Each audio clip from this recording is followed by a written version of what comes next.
evening, and thanks as always for joining us here on Speed Racing Network. Kicking off week number 5 of 20 here on Speed Racing Network's Cup Series. And we're out at Twin Rings Motegi, out in Motegi, Japan. Pete Rusick joining me here tonight as always. Pete, are you excited to go overseas and try something pretty sure nobody has in this league? Absolutely, Greg. I've never even seen this track before. Sometimes you'll hear drivers say, oh, I didn't think I was going to be any good. I've never seen the track. I just bought it. And they go on and they do very, very well. I'm hoping that these guys are all going to have a phenomenal race, that we're going to be in for a great show. How are you, sir? I am pretty good after a long week out in Austin, Texas at the Circuit of the Americas. A great show by all 3 series out there. Joseph Causey coming away with the win last week for the Cup Series drivers. We'll see if he can go back-to-back here tonight. He looks like he has some speed in that number 88 tank racing forward. But, Pete, I'm excited, man. It's something that we are not used to by any means. I just bought the track last week. Didn't know what to expect. Had to load in right away. And, man, it looks beautiful. Pretty much an oversized Darlington is how I would describe this here tonight. And, we had a custom setup made for this week. All of our drivers getting it on Friday of last week, so not a lot of time to practice for these Cup Series drivers, and I think they're going to have their hands quite full here tonight. Yeah, absolutely. As we get a little bit further into the track details and what kind of conditions these guys are going to race in here just a little bit, there was actually a change by the admins midway through the week. Originally, we were going to make this into a night race, but then because half the track doesn't have lights, we had to run it during the day, and I'm guessing the temperatures out there in Japan are pretty slick. Yeah, we got to go ahead and speak to our Japanese counterparts out there and just be like, why is there no lights on the backstretch? But you're exactly right, a little bit too dark for these guys to be racing late afternoon. But yeah, 78 degrees I'm seeing right now, 108-degree track temperature, so pretty ideal for these guys tonight, but from what I'm understanding, they are battling some loose conditions in these cars here this week, so gonna have our hands full. But before we get to that, let's go ahead and get to this week's Gearing Up segment, where I sat down with last week's winner, Joseph Causey.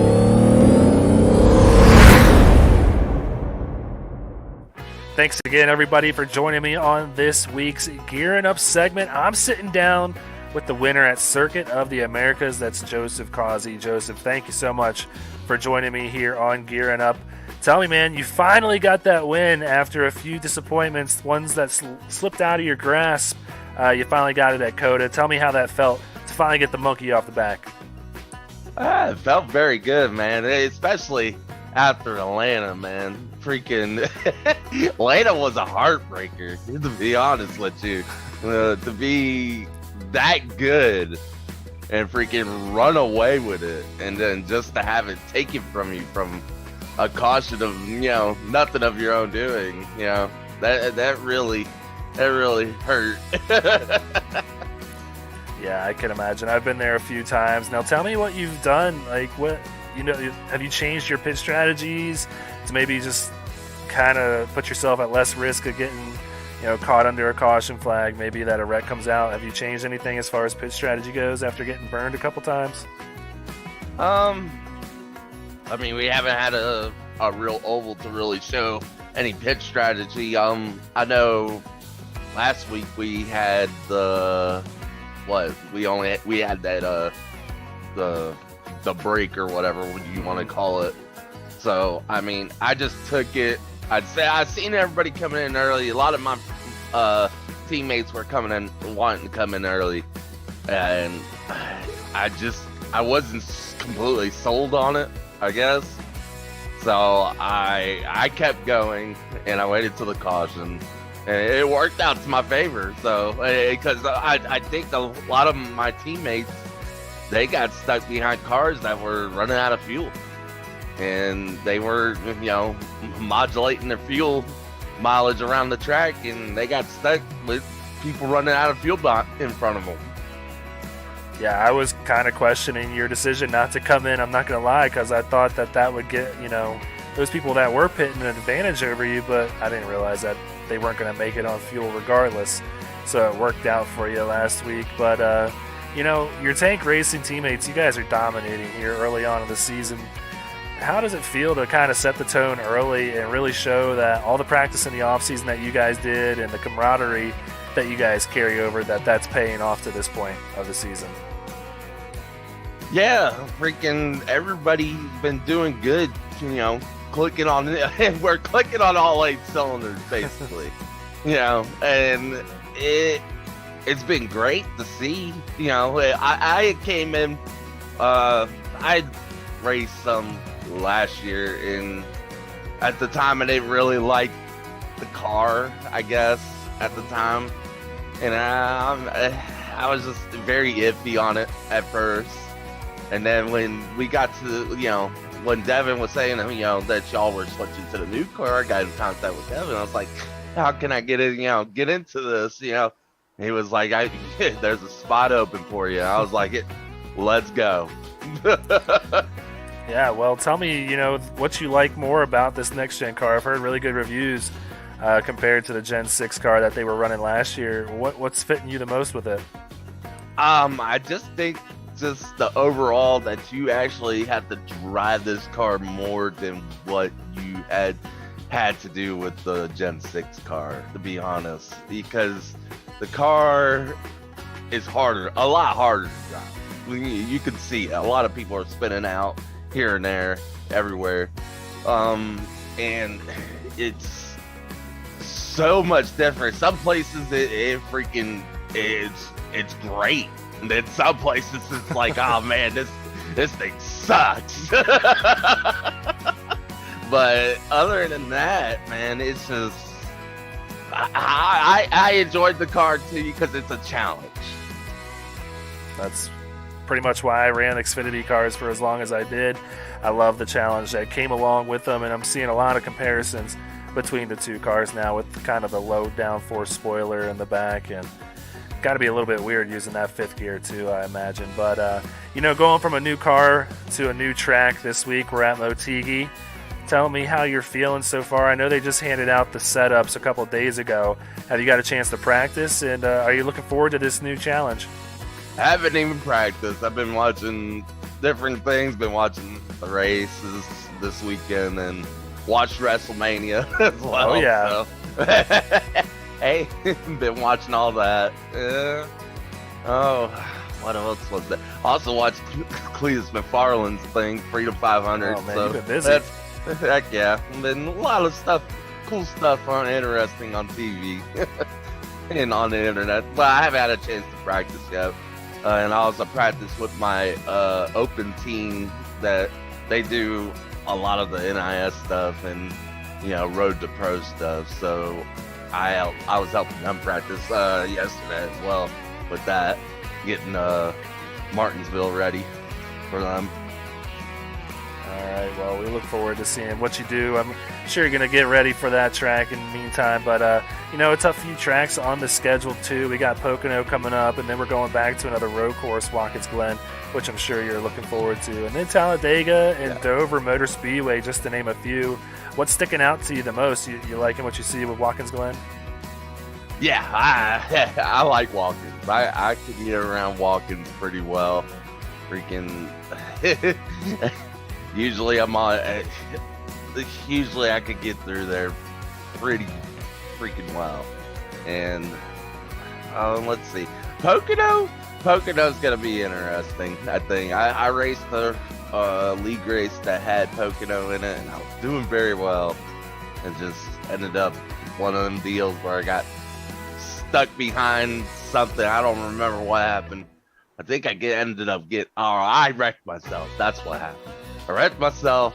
It's like a couple laps to go, and I think I led like most of the laps. So yeah, so that's one of two tracks I'm kind of looking forward to. All right, well, before we let you go, I always like to put people on the spot with this last one. What's something fun about Joseph Causey that not a lot of us might not know? Man, this is it, man. I'm disabled. I can't reach it, but there's a cane over there. This is it. I got 5 kids, so I mean, You know, I'm just here. I'm a disabled veteran. I don't have to do much. My wife does a lot of things for me. Very grateful for her. And it's, I get to take it easy as much as I can. And just thanks to my wife and my kids they help me as well. So, I'm just here. This is me. Hey, well, we love it, man, and we love that you served for us, and we certainly appreciate you, and it's well earned that you get to just kind of take it easy, man. So yeah, I just wanted to say thanks for you and your service, and I certainly appreciate that, man. And I appreciate your personality. It cracks me up every weekend, and I love getting to interview you because you've been dominating lately. So Joseph, thanks for joining me here. Good luck out at Twin Rings, and maybe we'll be talking to you again here shortly. Definitely, Greg. I hope so. Well, we're going to see. I got to put some practice laps in. All right. Well, we'll see you soon. Take care. All right. Appreciate it. Well, thanks so much to Joseph Causey for stopping by the SRN booth and giving us a bit of insight into his life and background. And, man, he is one cool dude. And I couldn't have been more thrilled to do that interview with him, Pete. And there you see him. At the top of these points, he is 91 points above the cut line and sitting P number 1. You can't ask for much more than that. No, not at all. And Greg, I'm glad that you did that interview. I just learned so much about that man that I didn't know. I would have never even picked up a hint on. This guy's out here whooping tail. And he's one of America's best. He is one of our great patriots. He's a disabled vet. I've gained that much more respect for the man. Not only is he at the top of the points here, but I think I just found a new guy to cheer for week in and week out. Yeah, I mean, he's always been one of our favorites with his personality after races, always in such a good mood, and it explains a lot to why he is that way. But yeah, there is our standings. Joseph Causey sits at the top. Seth Berger, his teammate, there in second. Another teammate, Reese Schaefer, in third. And then another one in fourth with Emerson Ardon there. And then Robert Norfleet rounding out our top 5. But the cut line there starting to heat up here as we head into week number 5. You got people like Brad Herman, John Wimbish, Taylor Locklear, and Blair Holloman all sitting within single digits of that cut line. So they're going to need a good race here at pretty much a wild card track here tonight. Yeah, you've seen a few guys that seem to work their way to the top of the running order each and every week. And then you've got those guys that they'll either have a good week or a bad week, but they end up somewhere right around the middle. And the parity in this field is amazing, which is why you see the points as tight as they are. Absolutely. So Matthew Greathouse, the first driver below the cut line with his teammate Jeremy Little tied with him, just 2 points back. Scott Kalal. So Rev Racing could very well have 4 of their drivers sitting inside that top 15 with Scott Kalal there in 18th as well. But you got a few others. Byron McDonald, a veteran here. Jordan Saylor's a veteran here. Steve Whitmore, who's had some good runs here. Kyle Ryan and Bo Tiffany tied. Bobby Anderson back there. Rhett Tucker, just to name a few. And then, oh, hey, there's Devin Zimmerman, our Daytona winner, who's now back in 33rd after not having the start to his season that he wanted. I actually got a chance to talk to Sergeant Zimmerman just before this race kicked off, and I asked him how he was feeling, and he said he's feeling fine, but he is on spotter duty tonight, so he won't be in tonight's field either, but he's going to be there to cheer a few of these other guys on. All right, so we'll look forward to that, but take a look at the team championship standings through 4 of our 20 races, and no surprise, we just named off the top 4 in the points. They're also at the top of the team championship standings as well. Tank Racing with a 97-point lead over Gear Up Motorsports, and then Rev Racing sitting there in third. And remember, this is all for seeding purposes. The top 8 teams will move into that team championship playoff bracket. So Ions Motorsports going to need to start whipping some good finishes here together if they're going to have a chance at catching Zuyost Racing there in 8th. Yeah, Ions Motorsports, they got a pretty decent roster, but I tell you what, Tank Racing, they kicked off the season very, very well at Daytona, and they have not let go of the field since. Oh, absolutely. Well, let's go ahead, as always, take a look at our sponsors here, because we couldn't be doing this without them. Silverback Tax Solutions, as always, in charge of the green flag here in Motegi, Japan. Sparkle and Shine Mobile Detailing. If you're looking to get any type of detail service, go ahead and look up Sparkle and Shine Mobile Detailing. You can also get a link to some of their detailing kits, and man, they are good. Butt Kicker coming on board this year to sponsor the Hard Charger Award. They're going to be handing out a few Gamer 2s to each of the series Hard Charger. We're going to get to that in just 1 second. And then TJ's Team Foundation at morethanAcape.org. But Pete, this is what these guys are racing for right here. It's a great piece of equipment, a Butt Kicker Gamer 2 going to our Hard Charger on the season. And I just so happen to have gotten my hands on those Hard Charger numbers. And here's how they sit right now in the Cup Series with Robert Norfleet running away with it at the top. He's averaging 15.25 positions gained a race, and then Josh Siegfried there in second with 13 positions gained per race, and then Bobby Anderson in third with 12.25. So that's our top three, and a look at our entire top 10, Pete. Yeah, and it's actually really hard with the competition in this field to be able to gain at least double digits throughout the season. But again, this is just the average. So if you're talking about moving up 15 spots per race, at least each and every race, you're doing your job, and you're doing your job very well. Yeah, so as always, we want to just thank Butt Kicker for coming on board this season and, man, putting up a great prize for each of the three series. So right now, Robert Norfleet sitting in that spot to possibly walk away with a Butt Kicker Gamer 2. But Pete, that's not the only thing I've updated on the show this week. We got some power rankings to take a look at here, and this is brought to us by Silverback Tax Solutions. And some numbers were pumped into a little Excel worksheet, maybe a little bit of opinion involved in it as well. Our very own Sean Griffith coming up with these numbers, and I got to agree with him. Joseph Causey sitting there at the top, Seth Berger in second, Robert Norfleet, who we just talked about, sitting there in third, fourth, Reese Schaefer, fifth, Chris Lucky, Lane Hosler also out of OSR, he's in sixth, Josh Siegfried in seventh, Timothy Latham in eighth, Ed Shearer in ninth, with Emerson Ardon rounding out the top 10 in the power rankings. Pete, isn't this pretty cool, man? That is actually very cool, and you can't argue with the Joseph Causey numbers or the fact that he's leading the points. He's in first place right there. He's in first place in the points. You can't say anything bad about it. Absolutely, and I agree with every driver in this top 10, and it's really hard to do just that when you look at these drivers that are considered bubble drivers. Michael Politis, who's had really good runs here lately, just finds himself getting into trouble at the end of things. He can definitely work his way into this top 10. Brad Herman, who we're both familiar with, one of the better drivers out there in the Truck Series, looking to maybe gain a little traction here in the Cup Series and start working up to where he's at running in the trucks. Jeremy Little, a rookie here on SRN, he has made his presence known. But another driver like Michael Politis, where he just finds himself getting involved in things late on, or maybe just self-imposed, black flags. And then John Wimbish, who has been very quiet on the scene here for Zeos Racing, but doing a great job here. And then I believe Devin Zimmerman, he might be done and packing it up for the season if I'm hearing he's on top of the tower, so he might fall out of this ranking completely here. Yeah, great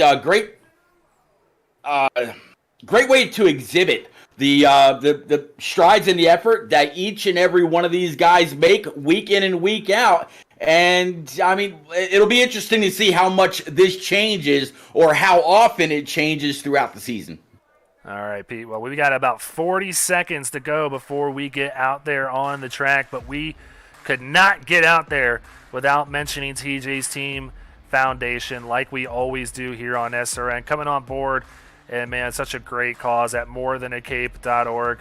If you got the time, go ahead and check them out and learn a little bit about them. Spread the word and donate anything that you can. Like we say every week, a little goes a long way.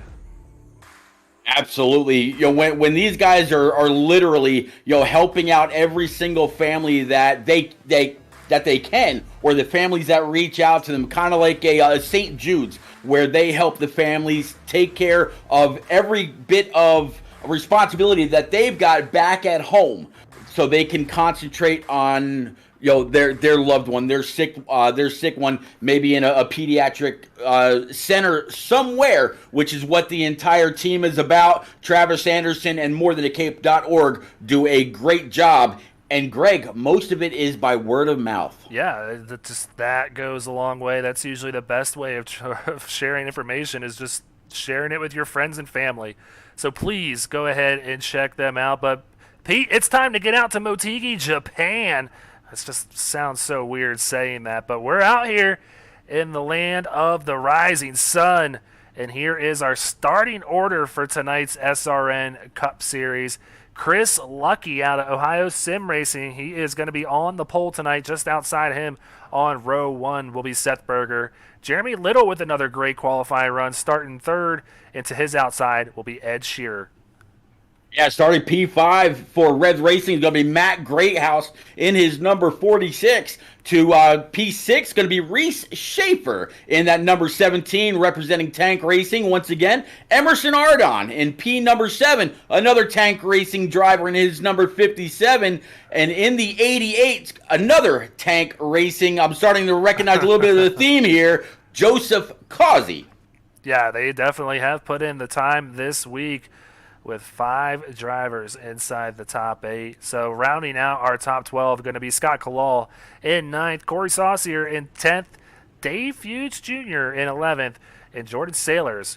He is going to be P12 on that starting grid here this evening. But, Pete, we see the cars starting to get off the grid here. Who you got tonight?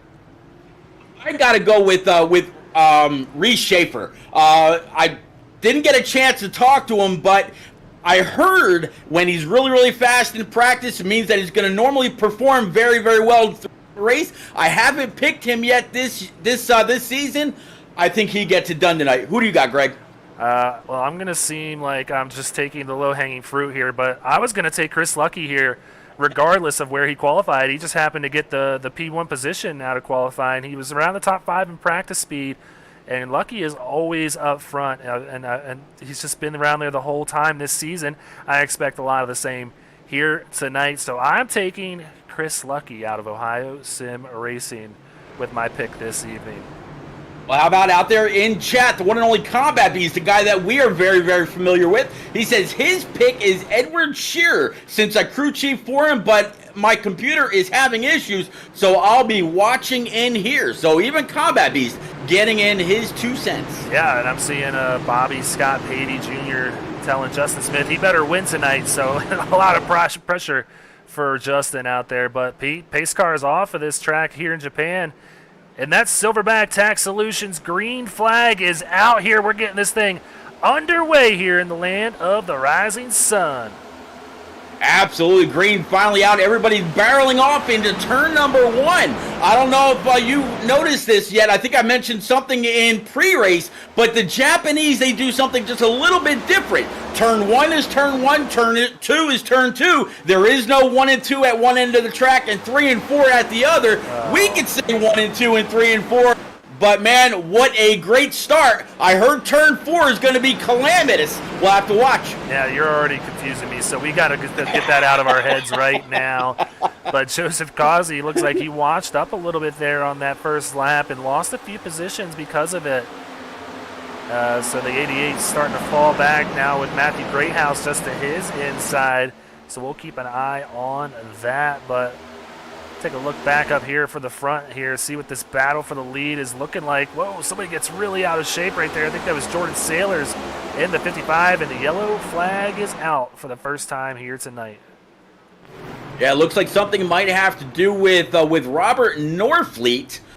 He's the first one that kind of pops up, so I'll have to check in with him maybe. Yep, I'm going to go ahead and cue up that rec replay animation and bring up this replay so we can figure out exactly what happened. Looks like he's to the outside of Emerson Ardon right here.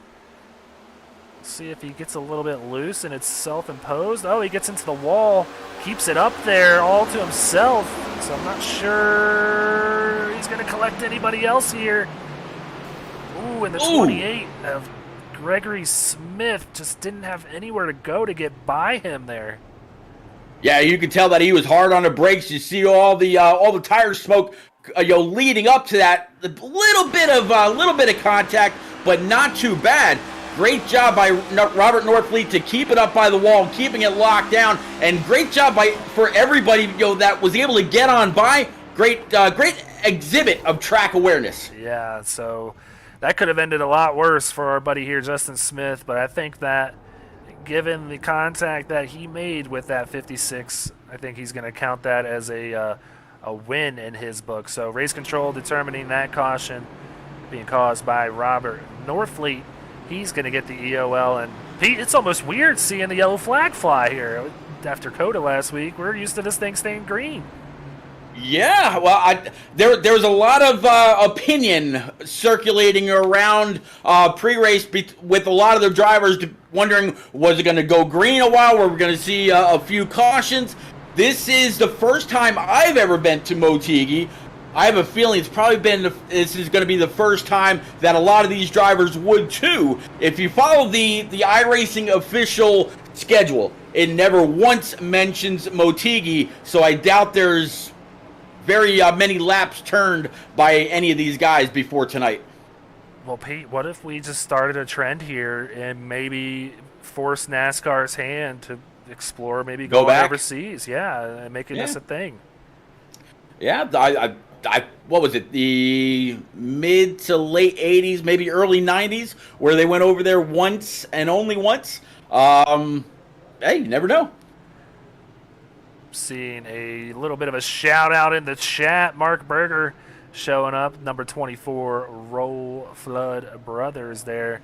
Thanks as always, Mark, for stopping by and watching the race here. Seth definitely appreciating your encouragement while he has got the number one spot on the track after a hard-fought battle between him and Chris Lucky early on. And I have to imagine, Pete, that track position is going to be everything here tonight. You're going to want to have that car out in clean air. So I have to imagine that the disturbed air behind all these leaders is really going to make these turns very loose for these guys here this evening. Yeah, the track itself is very, very loose. A lot of the wrecks that I saw in practice were coming off of turn number 4. Some said it was for one reason, some said it was for the other, but it's also very much a single groove track. So you need that track position, but like you just said as well, Greg, you want to try to keep as much dirty air off the nose of these cars as possible so you don't wash up the track or have to get out of the throttle in order to get these cars to turn.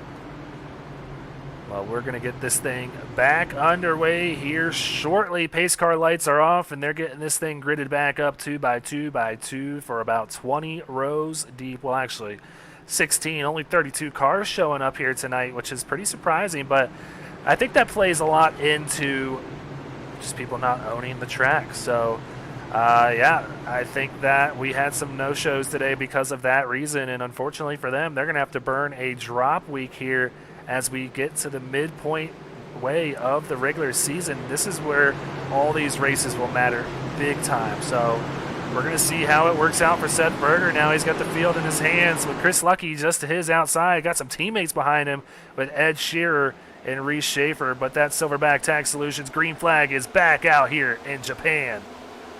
Yeah, green flag back out, and it really looks like Seth Berger was able to get a great launch coming off that bottom line. You see the 97, again, changes number from 94 to 97 for Edward Shearer. Chris Lucky right now sitting in P3, and it looks like that 17, my pick for tonight, now up 2 spots to P4 with Matt Greathouse rounding out our top 5. Yeah, this just shows how wide this track is. You see how high Corey Saucier is up there, Jeremy Little in the middle, and then Joseph Causey opting to take the inside lane.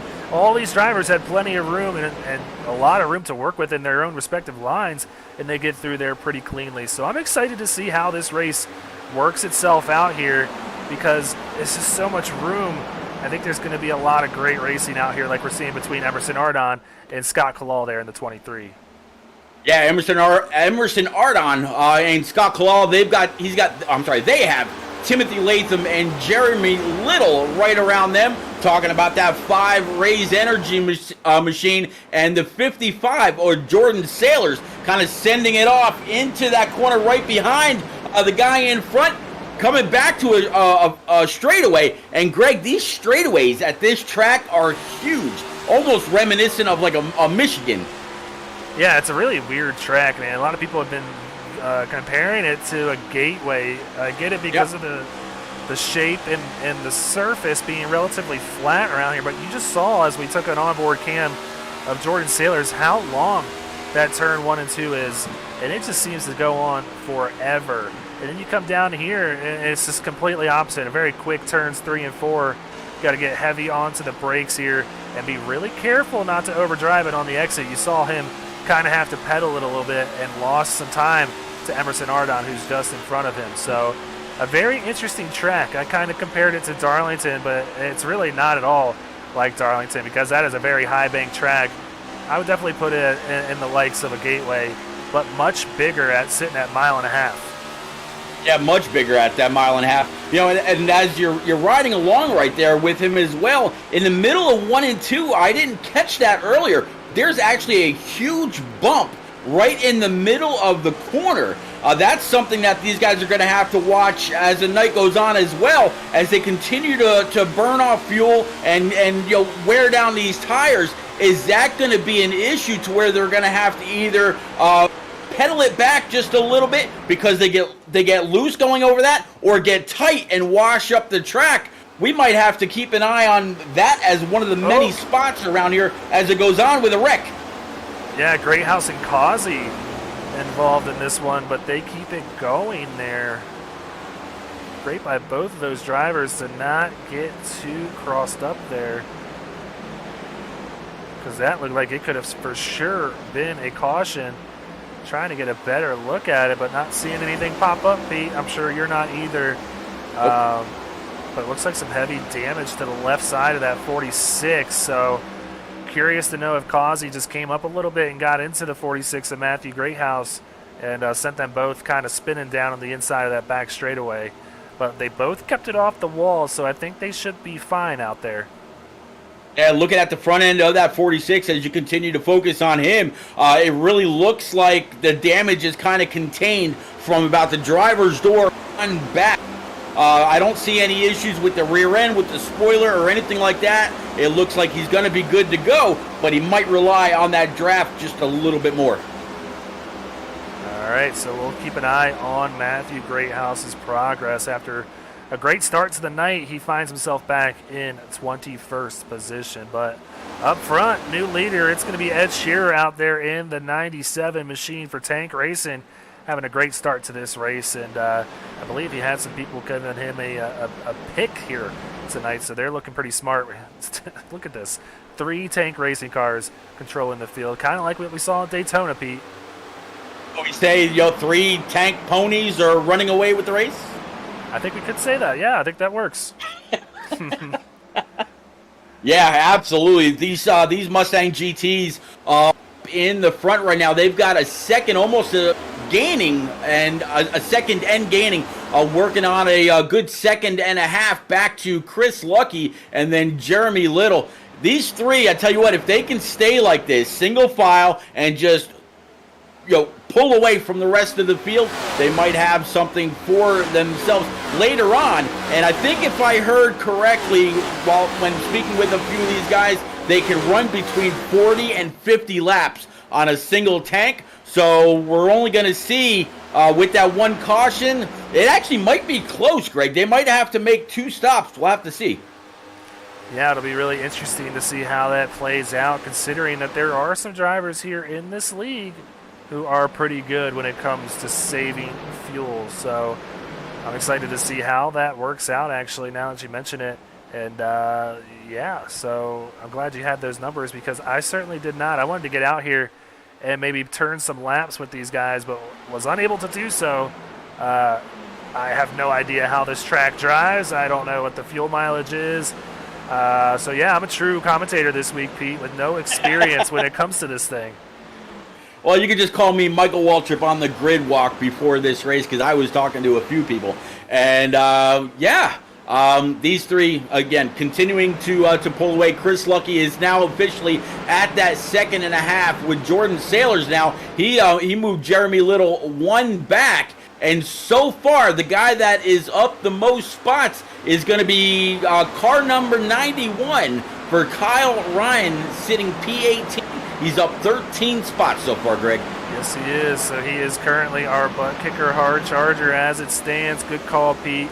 And, up 13 spots from where he started in 31st tonight. So at 91 looking pretty fast, sponsored by Glitch Energy. So keep it up, Kyle. Keep moving forward. And, man, by the end of this day, you might have yourself a pretty good finish. And who knows, maybe a butt kicker too by the end of the season.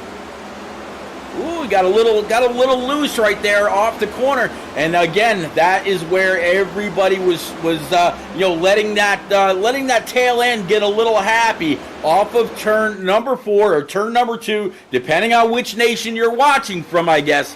But great save by him. I'm going to go off on a limb and say we only have people in the United States, Pete, so we can get away with it. I don't think we're going to have too many angry people from Japan worried about their turns here tonight. But Emerson Ardon losing 2 positions just like that to Scott Kalal and Dave Hughes Jr. getting by. So Dave Hughes now up to 9th place. Emerson Ardon falling back to 10th after starting this evening in 7th place and got a very fast Brad Herman just behind him in that 85 machine. So we'll keep an eye on this battle here, as it looks like Brad Herman going to have some really good speed off of 2. Emerson going to throw the block there. And then Brad's going to jump right down to the bottom here and try to make easy work of him in turns 3 and 4.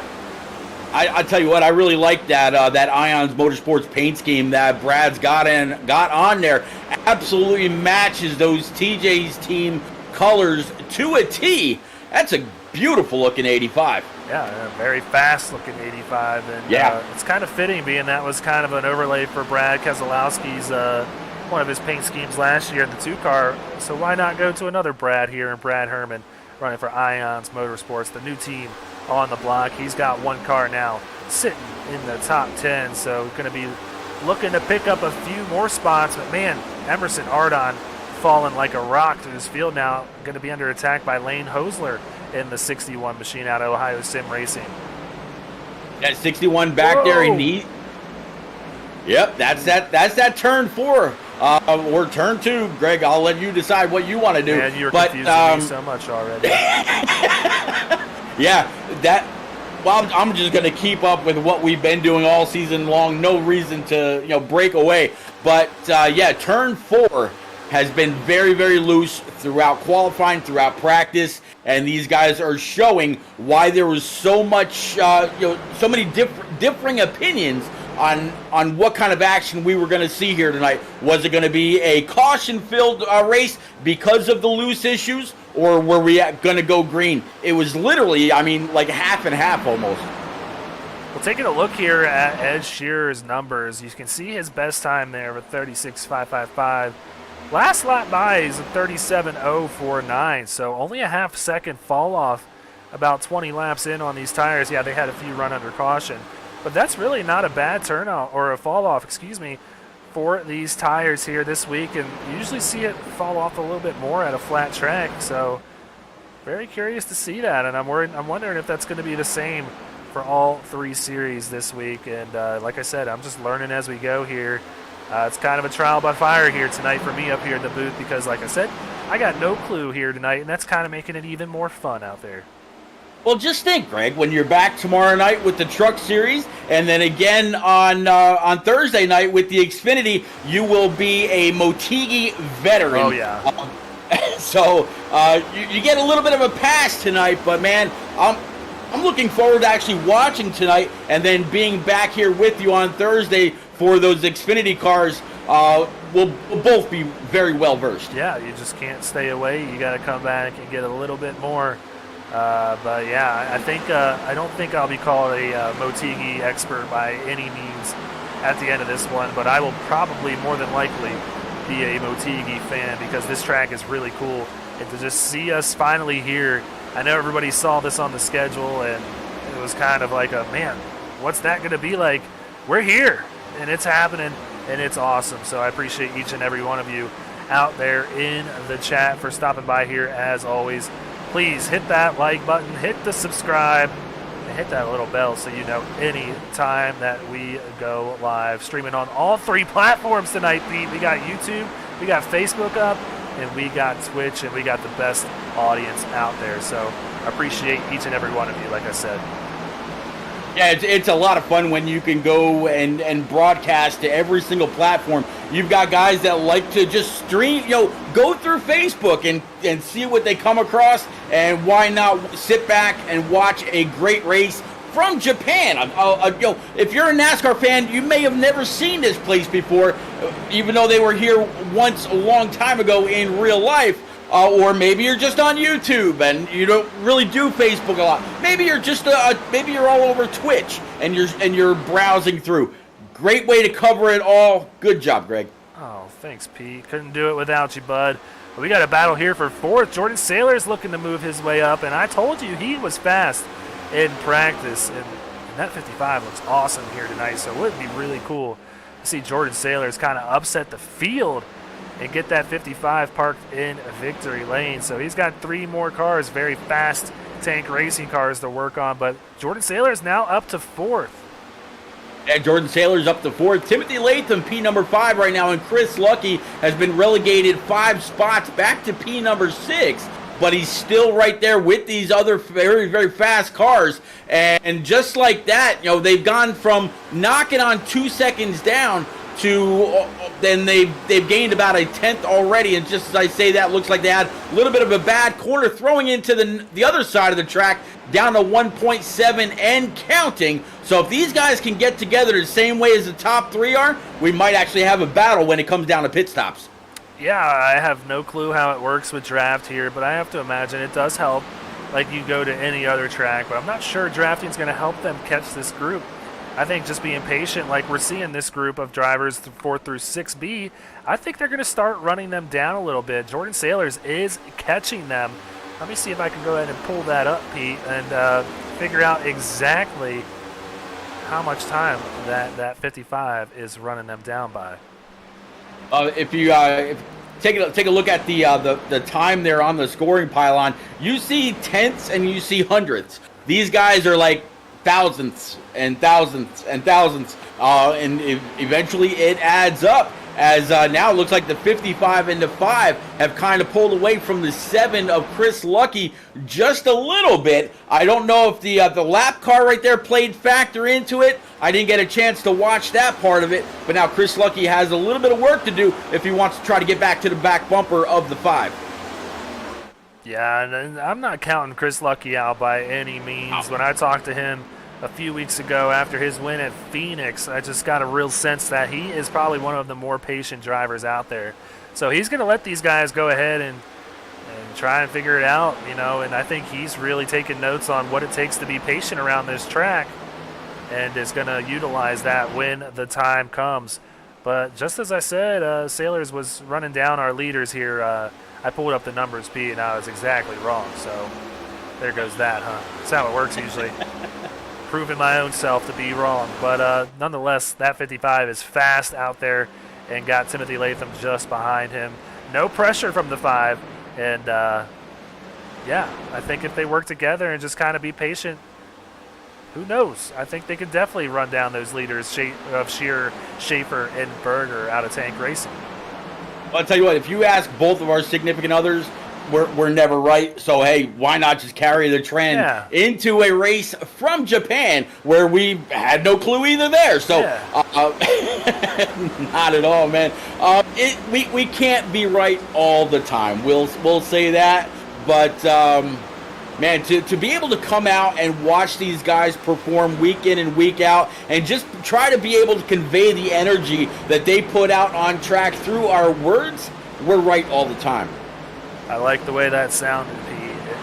It was a lot of words coming out of your mouth, and they all sounded really good to me just then. But you're right. They make us look right, and that's all that matters.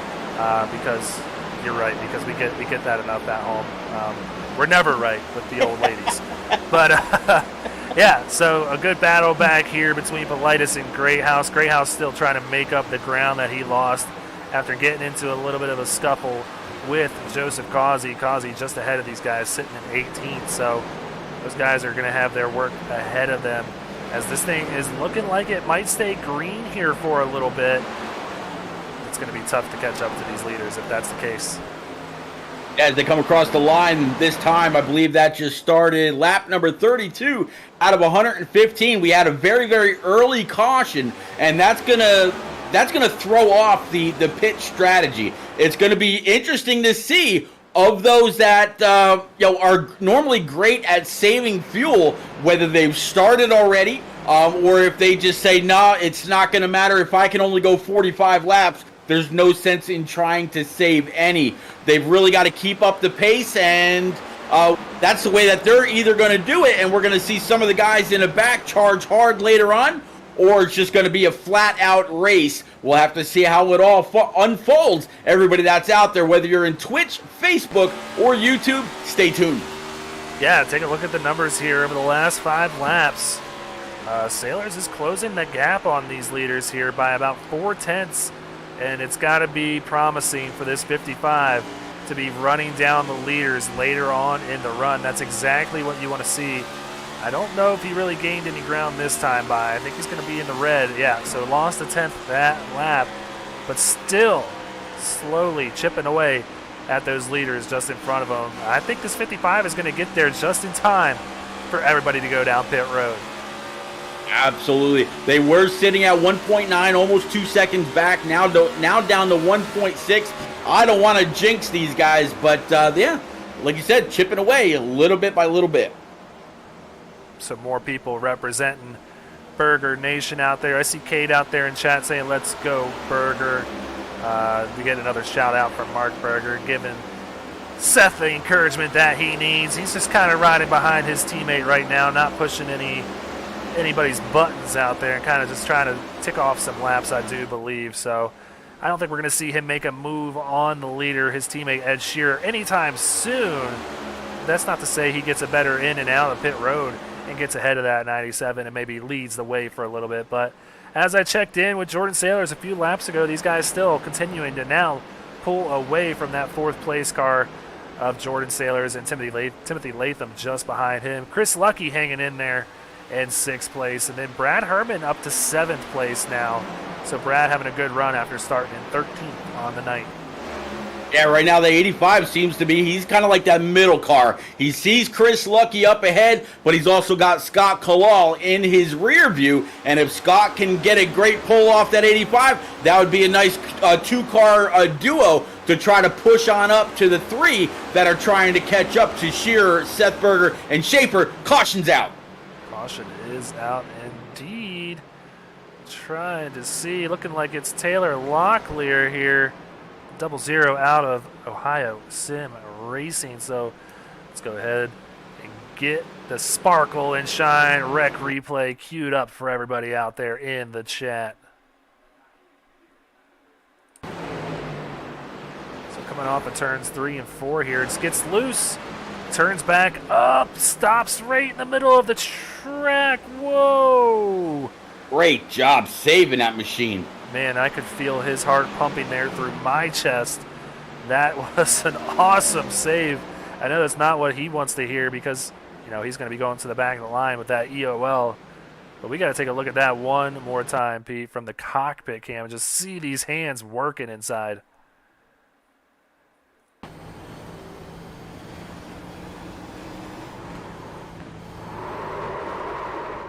Crank it back to the right. Oh, boy, he just held on to it the left there and hit the brakes, and, man, it worked off. No damage on that 00 there, just maybe a little bit of a hurt ego after being a self-spin victim there. But, Pete, we got pits happening. The leaders are on pit road. A leader's going to come down pit road. That should leave about 76 laps for these guys to go the distance. Should we stay green, they'll all only have to come down pit road one more time. Again, I'm averaging, they were saying between 40 and 50 laps on a tank of fuel. So you say 45, that's what you got. This takes saving clearly out of the equation. Everybody will have to come down pit road during the remaining part of this race. So it could be the money stop for a few. Well, it's going to be the money stop for us, Pete, because we're going to take this opportunity to step aside and run a few quick commercial breaks. We will be right back. Want to be a part of an established league on iRacing? A league that's competitive, fun, and above all fair? Look no further than Speed Racing Network. Originally known as Mid-South Madness, SRN has evolved into a league that can bring the best out in any given driver. Drivers work their way up through the ranks to hopefully one day call themselves a champion of Speed Racing Network. If you're interested in joining, don't hesitate to reach out to league admins to claim your spot today, and maybe you'll end up in the history books. If you're interested in becoming a sponsor in Speed Racing Network, feel free to head over to www.speedracingnetwork.com and reach out to an admin today. And as always, remember to go faster. Silverback Tax Solutions specializes in dealing with IRS tax problems. If you are receiving threatening letters from the IRS, or if the IRS has placed liens or levies on your property, Silverback Tax Solutions can help you find relief. We have worked with hundreds of people to resolve their tax problems. If you're behind on filing your taxes, it's never too late to get on the right track. Silverback Tax Solutions can help with that also. Don't let another night go by where you lose sleep worrying about the IRS or your taxes. Head over to www.silverbacktx.com or call 662-996-4357 and contact an enrolled agent today. We can help you gain peace of mind and deal with those problems for you.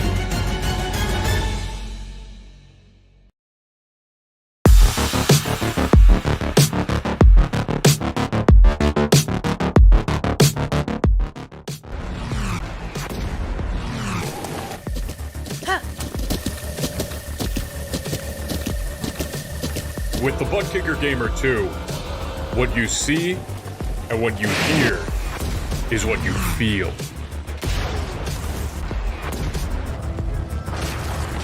Butt Kicker. The future is feeling.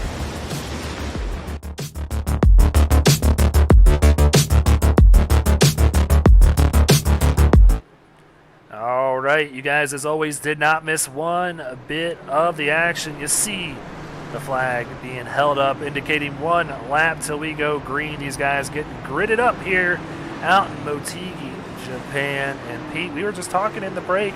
Pretty good one we have here so far. This track is fun.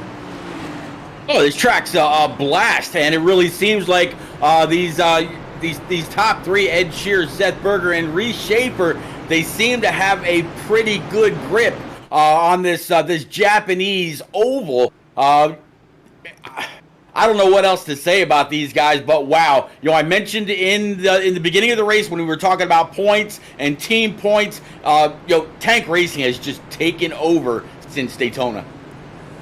Yeah, and it just goes to show what it means to have a team that has been together for multiple seasons here on Speed Racing Network. They just kind of know how to work with each other and are doing a great job at it. Ed Sheeran, a newcomer to Tank Racing, fitting right in with these guys because, man, these guys were winning a lot of Cup Series races last year, doing the same here this year, but they got a hard-charging Jordan Sailors just behind them, sitting there in fourth in that flavor bomb number 55. He's up 8 positions from where he started. He wants to finish this thing out plus 11 because that means he would be in first place. But the field coming off of turn 4, that pace car going down pit road, and the Silverback Tax Solutions green flag is back out here in Japan. Absolutely. There goes the 5, and Timothy Latham down low, 55. Flavor Bomb might be trying to play a flavor spoiler inside of that top 5. We'll have to see how that works out with the 77 and Chris Lucky now able to latch on behind him. They are still going to be double wide. That's going to be Hosler and Scott Kalal. Now with Brad Herman moving back a spot or two, displaced by Jeremy Little. But it's still early. We've got a lot of laps to go and at least one more pit stop before we call a champ. Curious to see how long the team racing up here with Tank Racing teammates Shearer, Berger, and Schaefer kind of holds on, because at some point they're going to be getting pressure from Timothy Latham, who's now in fourth in that 5 machine. Whoa, Lane Hosler got really out of shape there. He's going to lose some spots there in that 61 machine out of OSR. but settles in right there in 10th. Now has Causey just behind him, who has made his way back up through the field pretty nicely. He's sitting in 11th now. But yeah, I'm just curious to know how long these Tank Racing teammates stay cordial with one another before it gets to racing time. I think the racing time comes at the very last lap, just like we're talking about a Daytona or Talladega. Whoever can get that great run into and off of the corner is going to try to challenge. I don't think there's any team orders here. It's every winner for themselves. I didn't get a chance to ask him about that, but these Tank guys, they were kind of naming off, who's got to win and who was up next. So could we see just that? Yeah, I think we very well could, and we've seen some people picking Ed Shearer to win this race tonight, and it's looking like a smart pick as he still sits in first place ahead of his two teammates there, Seth Berger and Reese Schaefer, but two very fast cars just behind those three. Both of them have a 5 on the door. Phenomenal driving by all. I'm really glad to see Timothy Latham up there in that raised machine. He was doing his best to try to, push, I believe it was Jordan Sailors in that 55 up earlier, but they couldn't quite get there. They were chipping away. They went from like 1.9 down to 1.6 down to 1.5, and the caution came out. It would have been interesting to see, Greg, if it worked out the way that we thought, where they were going to be there right as they had to come on down for tires and fuel. I think it's still going to work out how they wanted to. It's just going to take a little longer for that to come to fruition now. But if this thing stays green, I think these guys really showed the field that they have the upper hand when it comes to knowing how to save your stuff the best, because they were definitely running down the leaders. Granted, slowly, but surely they were. And I think the 5 is just going to ride behind them for a little while, see if we can get another one of these green flag runs. And, maybe pick up some spots and maybe spoil Tank Racing's day here after they just are dominating the early portion of this race this evening. Greg, it's kind of interesting in watching these top 4, top 5 cars. I haven't really seen much wiggle out of the 97 of Ed Shearer coming off of the corner, and I haven't seen any at all out of the cars behind them. I wonder if that draft, that extra plant on the front end of these cars have really helped these cars not to step out. I haven't seen much looseness out of any of these guys up front. Yeah, I think that has to do with just everybody who was in this session. They got in extra early today to get those practice laps in. It's one thing to run practice sessions by yourself, but it's just never the same as what you're going to feel with the settings or the session, weather info. It's never going to feel the same as it does when you're actually in the league session. So all these guys got on here early today, and I can tell you for a fact that they were certainly spinning out of turn 4 quite a bit. But you're right, they have gotten that under check and are doing a great job and putting on a great show out there for everybody in the chat. So yeah, kudos to these Cup Series drivers, the first ones on this surface for a points sanctioning race here on SRN this week, and doing a great job of it.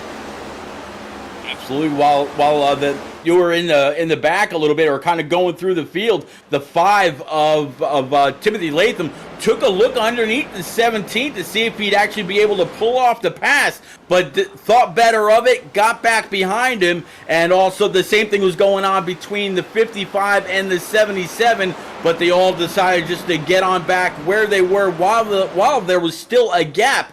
So the running order maintains the same as it was. Ed Shearer, Seth Berger, Reese Schaefer, your top 3. Latham, Sailors, and Lucky, 4th through 6th. Well, here's Kyle Ryan still. Our butt kicker hard charger to this point sits in 15th now as he's in a tough battle with Blair Holloman there in the 06 machine. So just as I say that, he drops back to 16th. But nonetheless, still at plus 15 on the evening. And that's going to give him the butt kicker hard charger as it stands here so far through 50 laps here at Motegi. Yeah, so far the race that he's ran has been no glitch whatsoever, as he looks to the inside of the 06 right now. That's going to be Yeah, you just mentioned Blair Holloman looking to his inside. That means, Greg, when he gets into the next set of corners, he's going to have to keep that thing pinned down. Nope, he checked up a little bit. Either that or the 06 threw it in. Looks like the 6 is getting a little tight. That should give the 91 the spot. He's going to be able to slide up and take it. 6, great job controlling that thing. I think he tried maybe, I don't know if these guys are using a little bit of brake to help set the nose or not, but that could have been disastrous for Holloman. Yeah, a lucky moment there indeed for Blair Holloman not to catch up anybody there on the exit 4. He was out of control, but got it back under control and heading in the right direction. Good battle here between Britt Van Meter and Scott Kalal. This is for 12th. So these guys having a good run of it, wanting to get up a few more spots and get up into that top 10. But Britt Van Meter, a rookie here on SRN. Scott Kalal, a seasoned veteran here on SRN, going toe-to-toe here, heading down into turn number 1. Yeah, still side by side, 27 and a 23. 27's got some really interesting colors on that. I'm liking that black and red scheme. That is, was a DMI on the hood, I believe, something like that. It's a nice looking car as well. UMI performance. Yes, some nice looking cameras as well, Pete. I know you're a big camera junkie Oh, here, absolutely. and we got some good ones. This just shows the difference in elevation. This is all that we have here in Motegi this week. A little bit of banking here in the turns, and as flat as it could be on the straightaways. Yeah, I'm a big fan of any kind of camera angle adjustments or different views that you've got, whether it's up high with a blimp or static on the wall. Anything that you can that can be changed to make make you feel like you're actually there. See Combat Beast giving us an update there in the chat. That's going to be Ed Shearer's crew chief, who's just unfortunately having some computer issues here tonight, giving us the update there. They can go 50 laps on a tank here, Pete. So they're definitely within that window, like you said, of just sitting with one more pit stop.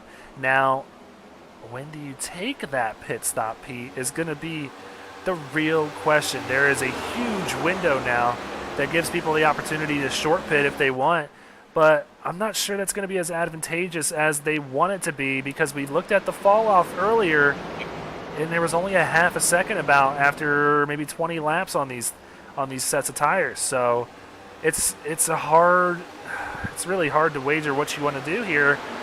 And I know that some people this season have been bitten by that bug where, the caution comes out after you pit.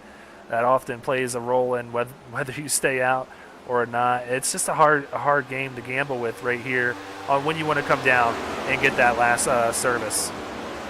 I would say if it's me, Greg, I'm going to come down with about 35 to go, because it was about 35 laps into that run where we were checking in with the 97, and as you said, he had only fallen off about a half a second. So if you can run 35 laps and only fall off that little bit, I think I'm going to take those first 20-25 laps and run as hard as I can. Yellow's out. Yep, Steve Whitmore I'm seeing involved in this one, and by the positioning of where that 77 is, I'm thinking we might have another self-spin here on the exit of turn number 4. So let's go ahead, cue up that sparkle and shine wreck replay for everybody out there in the chat, and let's go ahead and see exactly what happened to Steve.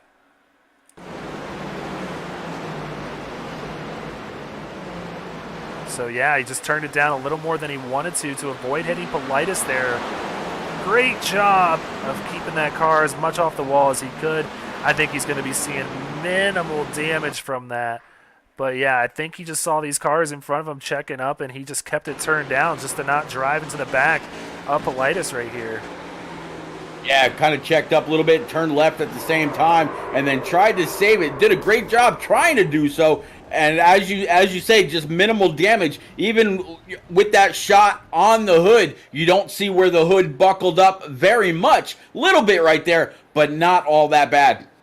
Not bad at all, but he is going to receive the EOL penalty, though, from our race admins tonight. So they deem that one to be on him, even though we may have seen it a little bit differently there.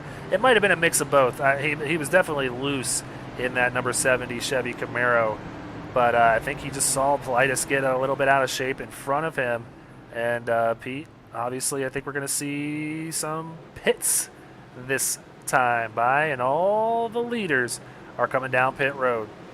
Yeah, for brand new Eagle Feel Good's going to go ahead and fill it up with that Sunoco E15 fuel. But Greg, when they go back to racing, it's going to be about, 56, 55 laps to go. Now we are actually getting into it where somebody might be able to save enough if they're great on getting that clutch to work for them. Some people were saying that when they're going through the gear, they might have even been shifting a little bit, going through 3 and then coming off of 4, getting it back into gear again. If that's the case, they might have a problem saving that fuel. And we might see more spins if that is. If not, man, we might see one more. It might still be too far for some, depending on how many cautions fly. But Greg, now if we do see another caution, do you come down with the minimal fault that we saw since we're in a fuel window now? I think I would have to take that opportunity to come down and get 4 fresh tires. I think any track that you go to, despite the fall off, you got to take that opportunity to get 4 fresh tires, especially on a restart that's going to matter late in the race. But that's going to be dependent on whether we see someone have another self-spin, because that seems to be all the contact or incidents that we're having tonight. But Pete, take a look. We got a new leader, Jordan Sailors, now out in front after a 9.8 second pit stop. I believe this man only took 2 tires and maybe a half tank of fuel to get the edge over everybody. You know what? I think Jordan Sailors is probably dialing up old Larry Mack and saying, you know what? I might be stuck, because if this goes green from here, everybody else is going to have 4 brand new Eagle Feel Goods if they come in behind me. If they do, or Greg, will track position be so paramount later on with just a little wear to try to hold on to as many positions as they can? This is going to throw off the complete running order. It's going to throw off the complete hard charger award, I feel, for the race. I think this changes everything with this caution. Yeah, it does, and I'm looking forward to seeing how it works out, because, yeah, it's a very risky move to take, and I know a lot of people are going to be sitting out there watching this thing, whether it's right now live or after the race tomorrow. You know, we got competitors that are going to be sitting here in the Truck Series curious to know how this will pay off for Jordan Sailors, who already had a very fast car with 4 tires. So who knows? Maybe he's practiced this strategy once already, knows how that car is going to handle on these 2 tires, and knows that track position is key. So we'll see if he's able to make that car very wide and block the 2 tank racing cars that sit just behind him, with Ed Shearer and Seth Berger being those 2. And you're right, Jeremy Little also moved up to 4th after pulling the same strategy. I'm seeing Josh Siegfried also did the same thing, and Dave Fuge Jr., all 4 having pit stops under 10 seconds. So bold strategy in my opinion, but hey, why not try something?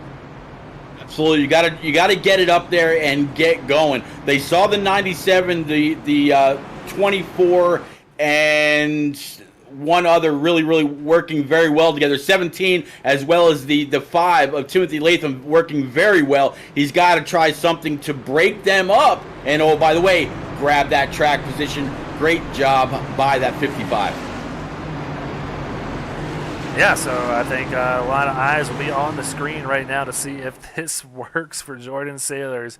I hope it does, man. He has had a lot of bad luck here in the league of late. Comes back here for season 3, running as an independent in that 55, and looking good right now for Flavor Bomb at FBBBQ.com. But Pete, I think we're going to go ahead and take this opportunity.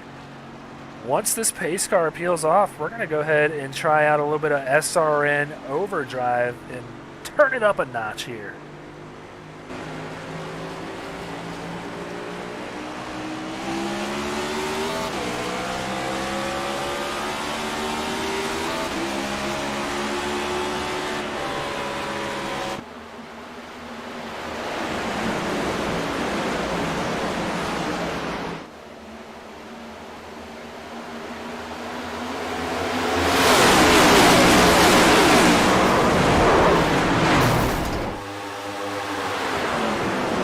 as we tried to do that, Pete. We've got people wrecking back here for our fourth caution of the night. Unfortunately, going to end the SRN overdrive a little bit early here because we got a bit of a issue happening here on the backstretch.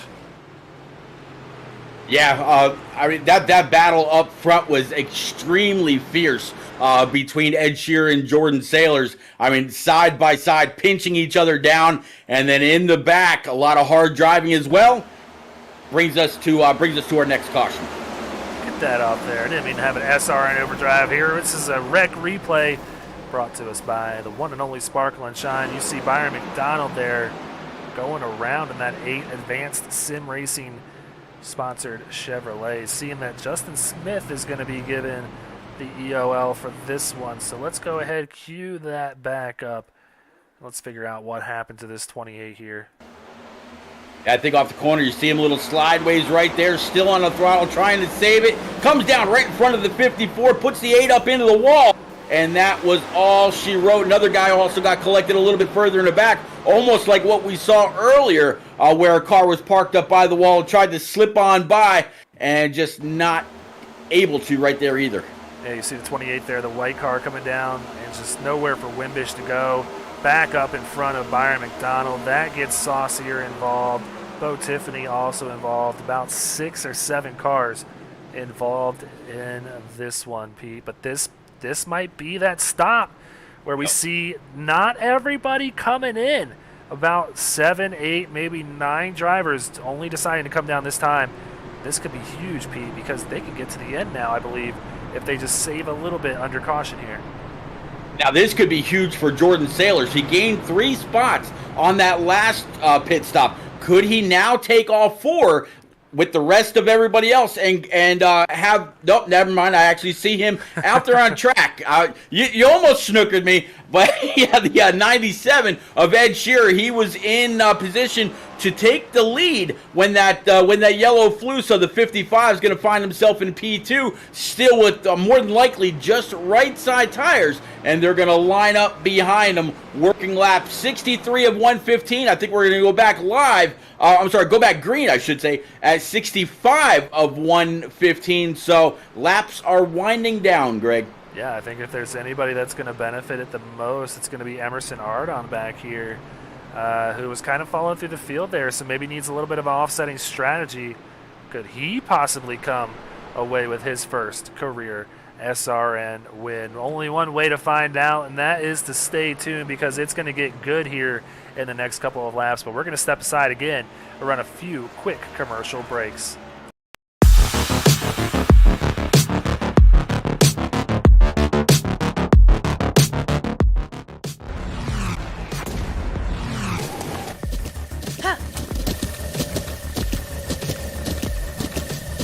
With the Butt Kicker Gamer 2, what you see and what you hear is what you feel.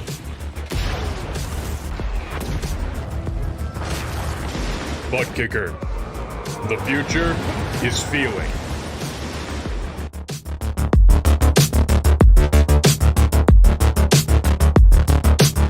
Silverback Tax Solutions specializes in dealing with IRS tax problems. If you are receiving threatening letters from the IRS, or if the IRS has placed liens or levies on your property, Silverback Tax Solutions can help you find relief. We have worked with hundreds of people to resolve their tax problems. If you're behind on filing your taxes, it's never too late to get on the right track. Silverback Tax Solutions can help with that also. Don't let another night go by where you lose sleep worrying about the IRS or your taxes. Head over to www.silverbacttax.com or call 662-996-4357 and contact an enrolled agent today. We can help you gain peace of mind and deal with those problems for you. Want to be a part of an established league on iRacing? A league that's competitive, fun, and above all fair? Look no further than Speed Racing Network. Originally known as Mid-South Madness, SRN has evolved into a league that can bring the best out in any given driver. Drivers work their way up through the ranks to hopefully one day call themselves a champion of Speed Racing Network. If you're interested in joining, don't hesitate to reach out to league admins to claim your spot today.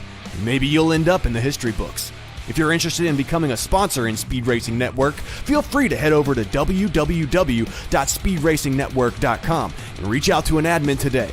And as always, remember to go faster. All right, pace car lights are off, Pete. They're heading down the backstretch here in Motegi, Japan. We're going to try again for the 5th restart of the night, and I think we're going to give that SRN overdrive another restart as well. See if we can do that one more time. Yeah, this total track length is 1.5 miles. I really think it's a half-mile front stretch, half-mile back stretch, and then the other half-mile is split between the turns because these straightaways are huge. But yeah, as you say, the lights on that pace car hybrid are off. He's going to be making that left turn down pit road. Here we go.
Doesn't get any better than that, Pete. We got ourselves an SRN overdrive segment in. These cars are sounding good out here across the pond. So Ed Shearer continues to lead the way. Seth Berger in second. Now Timothy Latham finds himself up in third, kind of splitting this tank racing party up a little bit. And it's 97 Boss Security Ford Mustang GT for Ed Shearer. Got off the line and controlled the field like a boss. He's been able to maintain this lead, even though the 24, the 5, and a couple of others have been able to push throughout the last several laps before those two quick cautions kind of flew. But a lot of single file racing as they come across the start stripe. Very, very few laps remaining here, Greg. Take a look at Joseph Causey, who was all the way back in 20th after getting involved in a little incident earlier on with Matthew Greathouse, finds himself now up in 9th position and sets his sights even further ahead now as Lane Holzler sits in 8th, just ahead of him in that 61. So the 88 looking to join the party being held by the Tank Racing teammates up front. So we'll keep an eye on Causey and his race through the field. Another good battle here between Politis and Britt Van Meter. This is for 14th, so Britt falling back a little bit here after the cautions. But just as I say that, he's making a move to the inside of Josh Siegfried. Another yellow flag is out. Yeah, another yellow flag out. Looks like this is going to have to do with Aaron Bringleson a little bit further in the back in that number 45. So let's go ahead, cue up that Sparkle and Shine wreck replay here. Figure out exactly what happened to a rookie here known as Aaron Bringleson, a newcomer here on SRN, just his second week, I do believe. Off the corner, no checkup, no issue, just a little, hard shot to the, that is something that I've seen plague many people, Greg. You get loose, you try to correct it, sometimes maybe overcorrect it, and forget about it. That outside wall is just waiting for you. Very unfortunate for the 45, but great attempt to try to keep that machine in one piece. Yeah, riding on board with Tommy Haynes here. You see it happening just in front of him, and man, he did everything he could there to avoid getting involved in that one. So good move there by Tommy Haynes in that 19 machine. One big difference between the Gen 6 and these next gen or Gen 7 cars, Greg, they are almost impossible to catch. Once they snap they absolutely snap. It's very, very hard to catch these things and will go straight dead right if you're not fast enough. So doesn't look like many takers on pit road. And just as I say that, everybody turns down and heads down pit lane because I was queuing up, Pete. I'm telling you, I already put the camera on him. I was going to say, if anything, Jordan Sailors needs to pit this time, whether it's by himself or not, just to get a little bit of an upper edge on these drivers in front of him. He kind of set himself behind the 8-ball, taking those 2 tires and half tank of fuel earlier. Didn't pan out how he wanted, but luckily with 2 quick cautions here on the last 2 restarts, he didn't fall back too much. So good for Jordan to still, he's going to probably hang on to this 5th place running position. Well, actually, I say that, and look who's out in front now. We got Matthew Greathouse and Emerson Ardon, who didn't need to pit. Matt pitted on lap 57, which was 2 cautions ago. And then Emerson, he pitted the last caution. We saw him coming off pit road there, and I said this might benefit him the most, and look at where he's at now. Yeah, 46 got some very, very early damage. I mentioned that it was mostly to the driver's side door and a little bit to the back. His hood is fine. His spoiler is fine. I think that 46 still has a hot rod of a Mustang. And then, yeah, Emerson Ardon in that number 57, another Mustang sitting right there. He's going to restart P2, but Ed Shearer has been hungry all night long. He's going to start in P3. Seth Burger Mafia out there, and then Timothy Latham in that number 5 race machine. That's going to be your top 5 when it all restarts. Lights on the pace car are still on. These guys are going to go around at least one more time. Yeah, just to round out the rest of the top 10. Reese Schaefer's fallen back to 6th, where he started this evening, so he wants to get back up a little further after running in 3rd with his teammates in 1st and 2nd. Jordan Sailor is going to drop back to 7th after those 2 drivers up front stayed out. Michael Politis, a great run. We mentioned him being one of those bubble drivers on the power rankings, and the only reason he's a bubble driver is because he hasn't been able to finish these things off. He's had good runs all season long, and he is currently in 8th place, so he's currently also our butt kicker hard charger winner so far for this evening out at Twin Ring Motegi. So we'll keep an eye on that because it is a close battle for that award here this evening. Jeremy Little, rookie out of Rev Racing, he is in 9th in that beautiful, man, I love me a matte black race car, so that thing is looking good out there in 9th place.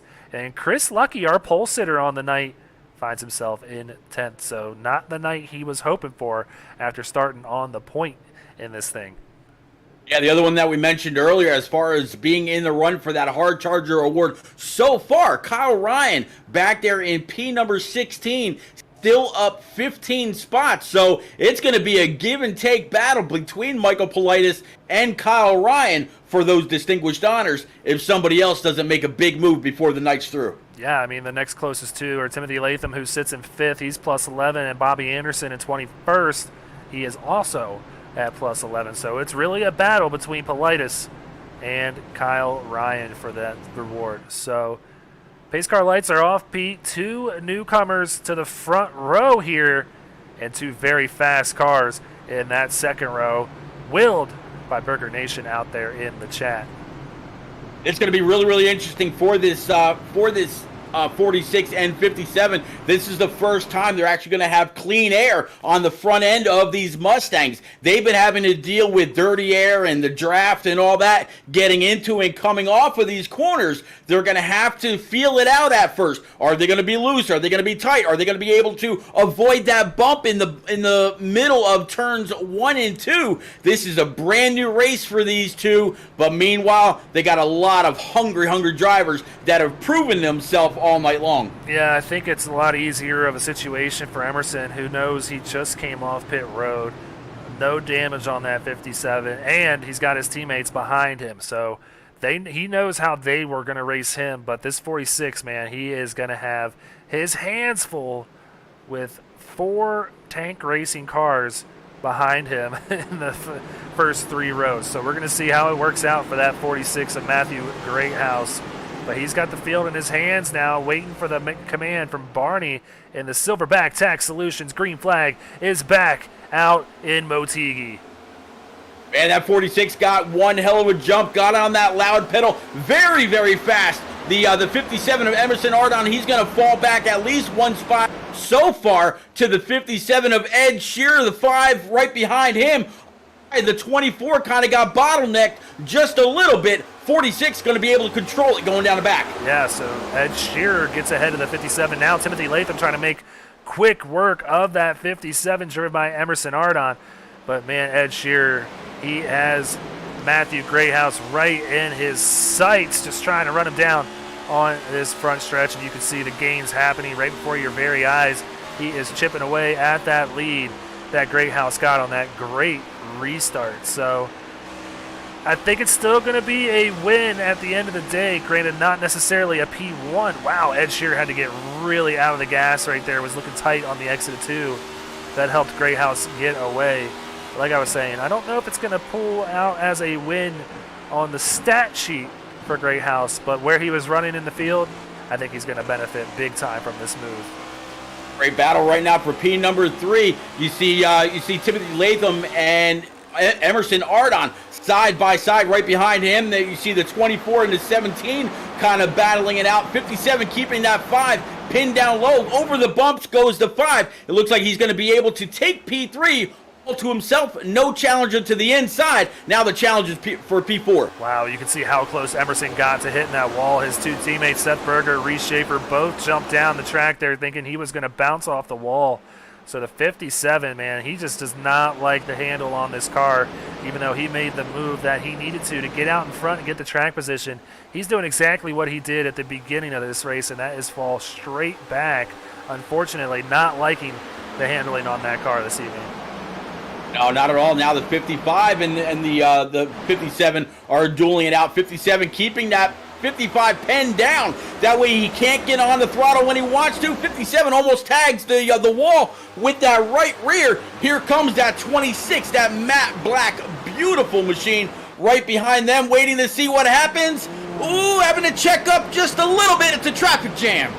Wow, lots of give there, little bit of take from all these drivers, so kudos to them for sorting that out, because that was a very dicey moment indeed. But Jordan Sailors, as he said, he moves on by Emerson now, finds himself up in 6th. Emerson's going to see if he can settle in here possibly in the 7th position, as there's a battle between Jeremy Little and Michael Politis back here for 8th, and then Chris Lucky and Brad Herman going at it. So great battle back here from about 8th on to 13th. Now Chris Lucky in that 7 trying to work his way through. He's got a nose underneath the 6, keeping right up there with that Button Holmes Camaro just in front of him. Looks like Lucky might have found a little bit of a gap to fall into. Here comes the 85 of Brad Herman. He's going to go ahead and join the mix as well. That's the battle for P11. Meanwhile, all the way up front, Greathouse still leads. Shearer has not been able to find a way around. We talked earlier about this being a little bit of a one-groove track. Shearer has found what it's like to have dirty air dumped on the nose of that Mustang for almost close to the first time. He hasn't led all the laps. While he's led a lot, he might have just developed a little bit of a tight condition. Well, yeah, I think Greathouse kind of gave him a little bit of an advantage there on the exit there of 3 and 4. He just looked like he ran a lane up too much, and that really helped Shearer gain a little bit on him. He looks definitely a little bit faster in turns 1 and 2 than that 97, but Shearer is not going away anytime soon. He is a 4-time winner here on SRN for a reason, because he knows how to get this done. The pressure is on Matthew Greathouse right now up front, a rookie here, trying to make his name known and get in the history books here in SRN. Doing a great job, but that lead down to a 1/10 and a half of a second there. Yeah, Shearer closing in little by little. These long straightaways prove to have a great draft. When you're single file like most of the top 10 are. I don't think there's anybody side by side going back behind until you get behind Chris Lucky, talking about the 6 of Mike Politis and the 85 of Brad Herman, as the 23 has to check up just a little bit. Ooh, this is getting hot and heavy up here for the 46. That 97 right on the bumper. Taking a look to the inside here as they enter one. Matthew Grayhouse not going to give him that track, though, and he is going to try and get a little bit of a gap between him and the 97, but that 97 not going anywhere. He's going to get a good run down the backstretch here and try and make the move here heading into turn 3. Doesn't look like he had quite the run. He's going to go ahead and throw it in now, though. We saw somebody else throw it in earlier. They got it wicked tight, ended up washing up track, but not the wily old veteran driver of that number 97, Shearer, back to the point. Yep, so Ed Shearer now leads this thing as we got a side-by-side battle back here for third between Reese Schaefer and Timothy Latham. Reese now moving up 3 spots since that last restart where he started in 6th. So Reese looking really fast out here. Your pick tonight, Pete, moving up in the right direction, headed towards the front of this thing. Yeah, if he can get on by the 46, that the 97 just pushed back to his front bumper. As you see the 5 closing back in on the 17 a little bit as well. It'd be nice to see that 17 in victory lane to prove that I can do something right for once as well, Greg. Yeah, it does help your ego a little bit when you do pick the right driver here, and you're doing a great job so far. Reese sitting in 3rd place, but let's go ahead and check out a little bit of a battle back here, this being for 10th between Politis, Kalal, and Blair Holloman. So these drivers really all on top of one another as we see Blair taking a look to the inside now of that 23 of Scott Kalal. Yeah, I tell you, that 06 had a really, really great save earlier. There you see the 23 going way up track. He's going to have to check up quite a bit in order not to end up into that outside wall. That's going to allow one of those Ohio Sim guys to work his way on by. That tight condition that he had right there just gave up 3 spots. He might want that lap back. Yeah, and unfortunately, I don't think he's going to get that lap back. So that's just the way she goes sometimes. And yeah, he's going to have to get a little bit of a rebound here, maybe work his way back up into the top 10. Nothing changing up front, though. Ed Shearer still controlling this race, heading back towards the start-finish line right now with Greathouse in 2nd, Schaefer in 3rd, Timothy Latham in 4th, and Seth Berger rounding out the top 5. And it is getting down to the business time, Pete. Just 28 laps to go. Absolutely. Ending up with Berger. The rest of your top 10 right now is going to be the 55 of Sailors, 28 of old Mr. Little, 77 double 7 for Mr. Lucky, 85 of Brad Herman, solidly inside the top 10, and then Holloman in that 06 continuing to move his way up. So as we edge nearer to the end of this race, let's go ahead and talk about the upcoming schedule that we have here on Speed Racing Network. And going to Pocono next week out in Pocono, Pennsylvania. I just heard a car crash out there, so looks like we're going to keep this thing green. I'm not seeing anything, Pete, but yeah, going to Pocono next week and then back to another road course here too early on in the season. We were at Coda last week, going to Watkins Glen in 2 weeks. Just one of my favorite road courses out there, so definitely check out that one. Talladega Super Speedway, where it can be anybody's day on that day. So check us out that week if you love some super speedway racing. Then going to Dover Motor Speedway, the Monster Mile, to get a little bit of a short track feel on here, Speed Racing Network, and then Auto Club Speedway. So it is a vast variety of tracks that we have coming up here, Pete. Yeah, we got 2 turns this week. We're going to have 3 turns next week. Then we're going to have 7 turns the week after. I mean, Greg, let's make up our mind here. It's gonna be a great 3 weeks before we get to Dale Dega.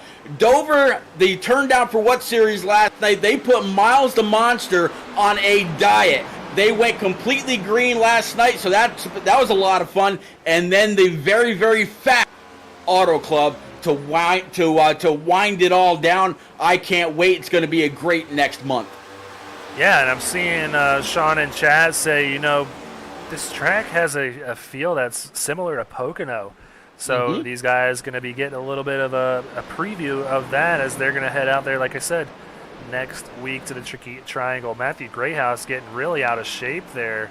He's going to drop back to 5th now. That's going to put Latham there in 3rd, Seth Berger up to 4th.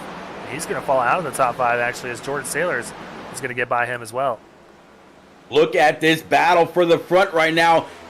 Reese Schaefer all over the back bumper of that 97. He was able to work his way underneath the 5 of Timothy Latham and pull his way up to this 97. Laps are counting down. Now you finally see that hashtag go faster on the pylon. 25 laps remaining. Absolutely. Yellow's out. Yellow flag is out. I'm seeing Dave Fuge Jr. involved in this one. And it might be what we've seen all night. Another self-spin single car incident for that 22. Big damage on the back of that thing.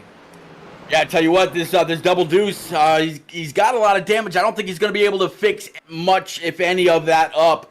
I think he actually might have hit both ends.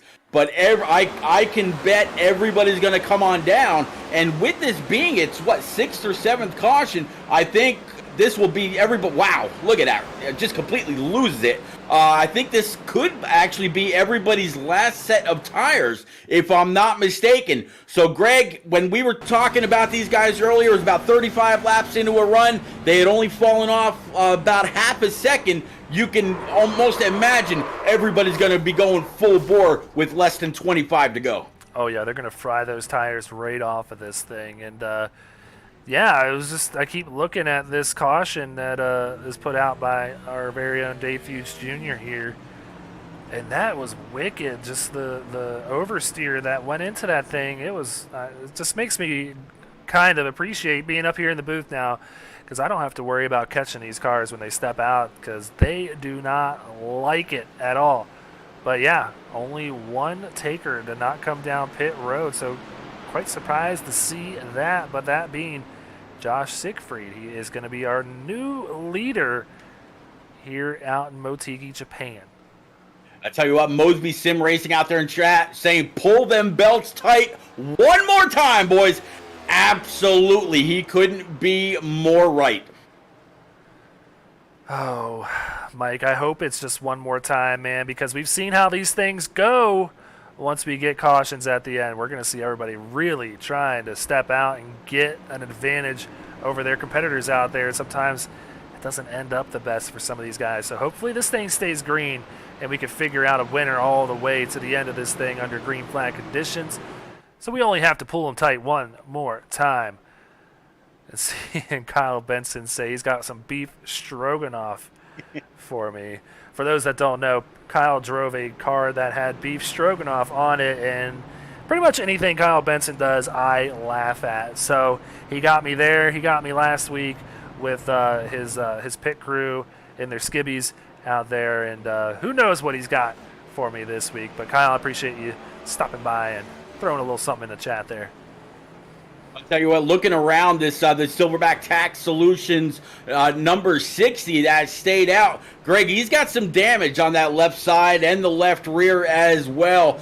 He's not going to be able to contend with the speed and the likes of Ed Shearer, Reese Schaefer, and Blair Holloman that are going to start right behind him inside this top 4. He's hoping that, and this will yellow out. Everybody's aggression level is going to ramp up. Their give and take is out the window, and he'll be able to win a caution fest here at the end, because I don't think he's going to have the speed for these straightaways here at Motegi. Well, Blair Holloman sitting there quietly in 4th, didn't even recognize him coming out here in 4th. He had a 10-second pit stop, so I'm pretty sure he took 2 tires and a little bit of fuel to get him to the end of this thing.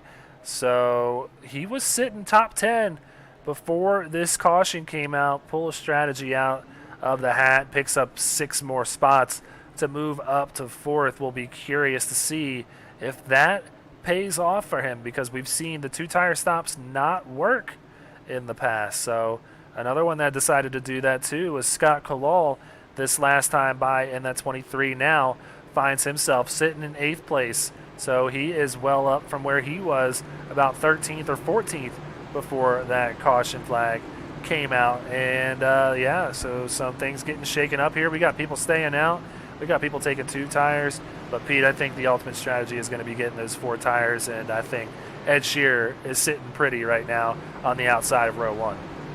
Ed Shearer is going to be pretty much full throttle all the way through turns 1 and 2. And you know what? It could be the 60 knows, or maybe he's got a spotter up in his stand saying, hey, man, you're not going to be able to contend. Just go ahead and take this track position and get the best possible finish you can. Maybe end up behind some 1 or 2 or 3 of these really, really fast guys and just stay in the draft. He might just be thinking big picture, thinking as many points as he can get rather than being all the way in the back, P20.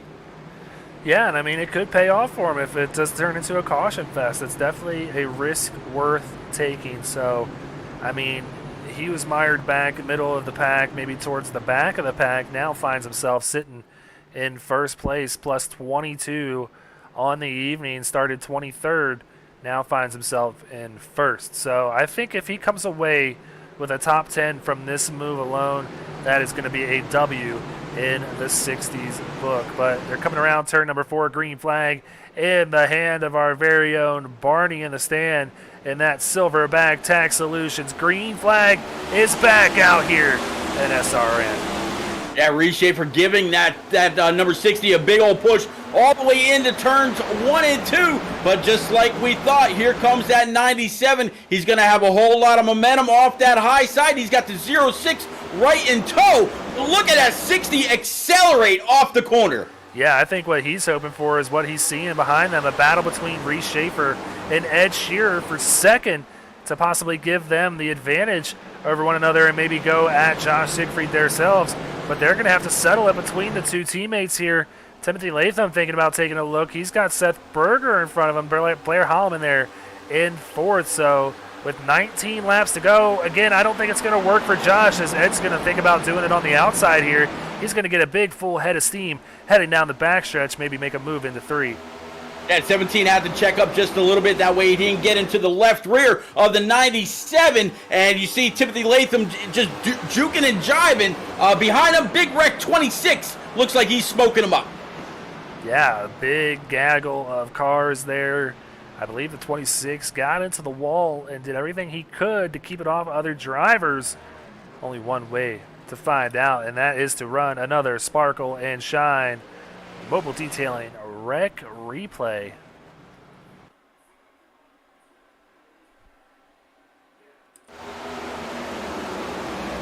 So there's the 26. Yeah, he gets a little loose off 2, gets into the wall, and kind of goes back and forth until he decides to lock it up right there in the middle of the track.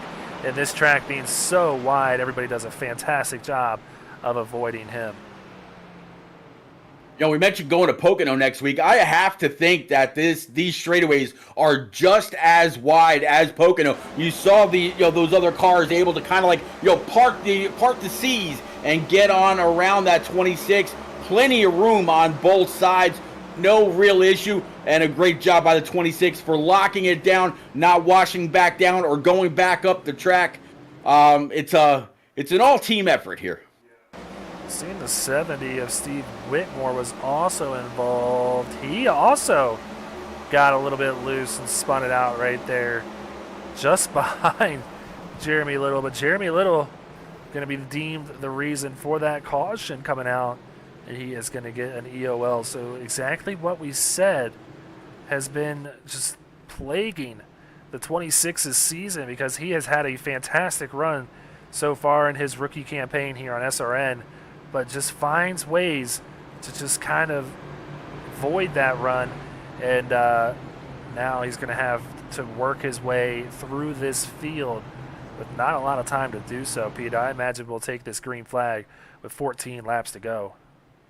Yeah, looking at this number 60 again with the 97 to his outside. He's got Sparkle and Shine. He's got Silverback. He is repping every single one of these SRN appreciated sponsors tonight in the lead, and he's just hoping that it'll continue to go just like this, because you know what, it could end up being a great points night for him. But right now he's also 8 spots ahead of Bobby Anderson, who's up 14 spots. He could also end up being the hard charger as well.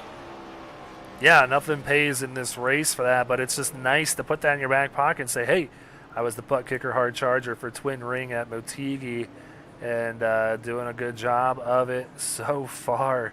He held off Shearer there for a few laps until we went right back under these yellow flag conditions for our 7th caution of the night. But there you see it. He's got the butt kicker hard charger of the race label right under that car.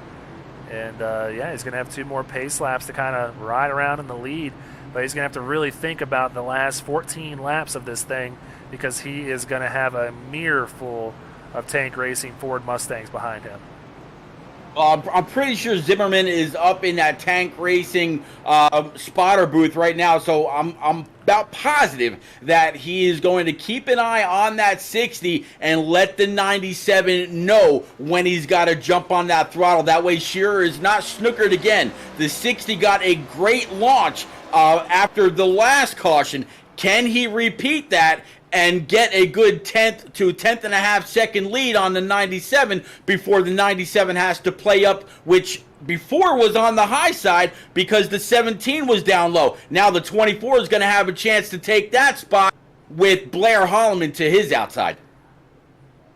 Oh, I have no idea how it's going to work out, Pete, but Yep, me neither. luckily we don't have to worry about it. We just sit up here in the broadcast booth, and like you said, we're always right with no matter what we say. So one thing we know, and that we're going to be right for sure, is that this is going to be an absolutely amazing ending to this race, just how it's been all season long in these SRN races. It's just been one after another with great finishes. So it's one of my favorite cameras, Pete, the Coca-Cola cam. We'll see all the cars just drive on by here. And why not give Coca-Cola a quick shout out? Because let's be honest, Pete, it's the best soda. Coke is better. I will agree. Not often that Pete himself will agree with me. So, man, I kind of put him on the spot there, and I think he caved a little bit. Well, you know, Diet Mountain Dew. Not, I mean, yeah, no, Coke is. You're any energy drink besides Coke. I am. I popped the Rays just before we went live, and gotta love them. If you're a Rays fan out there, White Peach actually just became their new permanent flavor. Go on over to RaysEnergy.com, put in promo Repeat 1975 for 15% off. There you go. How's that for a plug? I think I should get 100% off, and Repeat himself should send them up here because White Peach sounds delicious. I will meet you in Charlotte. Hey, that's a good drive for me, not for you, so I'll take you up on that one. But pace car lights are off, and they're rounding turns 3 and 4 in our books, turns 2 out in Motegi. But, yep, about to get this thing underway, and they're going to have 14 laps to sort it out. And Josh Siegfried hits that loud pedal, and we are green here again in Motegi. Absolutely. See the 97, he thought about coming on down. I think the 24 was there, and it looks like the 60 tried to break the draft of everybody that was behind, and in doing so maybe scrubbed off just a little bit.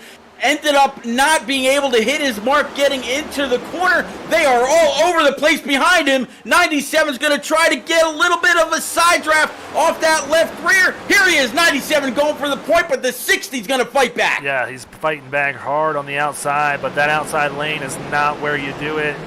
97 to the point of this thing. Oh, Jordan Sailors comes down in the Blair Holloman back there.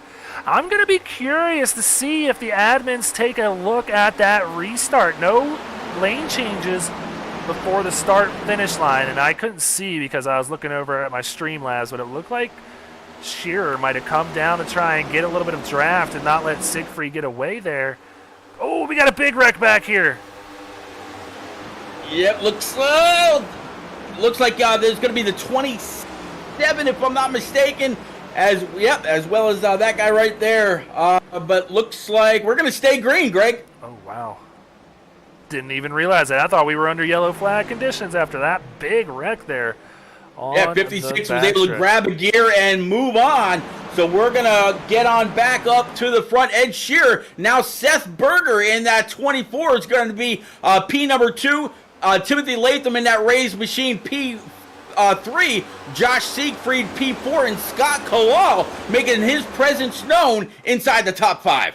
Yeah, Scott with a great run. One of those drivers that we saw make a 2-tire change there. Working his way up into the 5th position, but Chris Lucky not going to have any of that. He is making a move for that 5th place position here.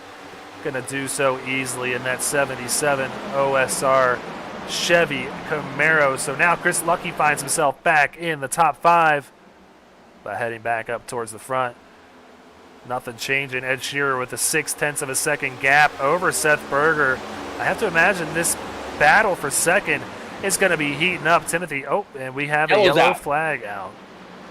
Yeah, I tell you what, this 60, he's sitting very, very pretty right now, still inside the top 5 right now, running P4. Lost a couple spots after the restart, but this is, if it continues on with this caution trend, he is going to be patting himself on the back for staying out a few laps ago. So taking a look here at Dave Fuchs Jr., who, wow, was the caution there. Really surprised that brings out the caution and not that first incident that we saw. But just the same thing we've seen all night. These cars just it's already stepping out on him right here. Yep. I wonder if he actually got that. I wonder if he got the left front below that white line and just completely threw off the balance. There you see it from the overhead, just could not catch it. Great job by a lot of people for working their way around. You know, Greg, they're saying that the centrifuge under the back of these things is why these cars snap so hard to the right when you're trying to catch it. I wonder if that is actually what it is. I have no clue, but yeah, it does cause these cars to bottom out a little more from what I understand, and I wish I knew more about these cars. Them being so new, I have not had a lot of time to sit in them, but you're going to see him hit this bump right here, which really upsets the car. Big bump right there, and that just really throws the balance off completely, and he is not able to get it back this whole time, just pedaling until it decides to step out on him, and he locks up the brakes there. And unfortunately for him, that is going to be his second caution on the night. So he's going to have to serve a pass-through penalty. But, Pete, you want a close call. So let's ride on board with our buddy here, Emerson. That one was as close as it gets here from the in-car cam of the 57 Ford Mustang.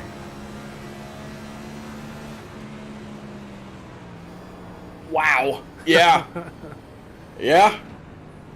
And Greg, these cars, the way they snap, they're somewhat predictable, but not quite. We've seen some snap go right to the outside wall. We've seen others snap and they just slide right down the middle of the track. I guess it really depends on how hard over you get on that wheel when you're trying to correct it. If you turn it left and it just snaps to the right, you can't turn it back quick enough in order to catch it. And some people just luckier than others, maybe, as we're kind of watching that 77. Yeah, some better to be lucky than good. And so Ed Shearer sitting up front. Seth Berger, I didn't realize the damage that he had on the right front of that car. That's significant damage to that 24. So for him to be riding in second, that is saying something about the talents of Seth Berger. So he finds himself in the top 2. Timothy Latham there in 3rd place. And then Josh Siegfried, he only fell back to 4th. So still a great run if he can hold on to this thing and maybe come away with a top 5 tonight. Chris Lucky there, my pick this evening, sits in 5th place. Scott Kalal out of Rev Racing, he's in 6th place. Jordan Sailors finds himself still in 7th. I know he wants to be a little bit further up with the great run that he's had tonight, and he's got Team Sadie on the side of that car. We all love the story of how well Sadie is progressing through her treatments. So hashtag Team Sadie there on the side of that 55. The 85 of Brad Herman just behind him in 8th place. And Joseph Causey, not the night that he's wanted, but a great rebound to what it started as, finds himself up to 9th. And then Michael Politis rounds out our top 10, Pete. Yeah, back to that Team Sadie that you were talking about. They were so happy. They actually sent out a tweet in Twitterville this morning saying that they were actually cutting back on some of her medications. She was doing a whole lot better. It's going to stop some of the hair loss that she's had to endure during chemo. Great news for Team Sadie, for everybody that's followed along and expressed their well wishes. It was news to me. I hadn't heard anything about it. I went back and read up on some of the tweets. I'm very happy for that young girl right now. Yeah, it's a family that we have followed quite a bit here, with a few of the drivers in this league being close to her parents, and it's been a whirlwind of what they've had to go through with little Sadie. But I think the biggest takeaway from what I took from those tweets is that she's going back to school, and man, that is so important for kids to be able to go back to school and kind of put all this stuff in the past and go see her friends and just be a kid. It goes a long way. So we're super glad to hear the positive news, and obviously keeping that family in our prayers as always. So hashtag Team Sadie to everybody out there in the chat. So definitely throw some out there for her and the family. We're thinking about them, and hopefully they're going to watch the awesome ending that we're going to have here between possibly teammates battling for a win here in Japan. Absolutely. Ed Sheeran, he's going to continue to lead. He's got that clean air back on that number 97. Seth Berger in that 24. A little bit of damage to that machine. We'll have to see how he handles it. Josh Siegfried, P number 3. Timothy Latham 4th. And he's dropped back a little bit. Scott Kalal was up there and still is in P5. Yep, so Scott Kalal moving up to 5th. That's 2 Rev Racing cars sitting there in the top 5 with Siegfried, Scott Kalal behind this top 3 of Shearer. Oh, was that Sailors back there? Yes, it was. Able to save it. Great job. Wow. Thane Green. He lost about 6 positions from that, and looks like that car is not liking the way it's handling so far. But still, to keep that thing off the wall and possibly come away with a top 15. Oh, and we got a big wreck behind them.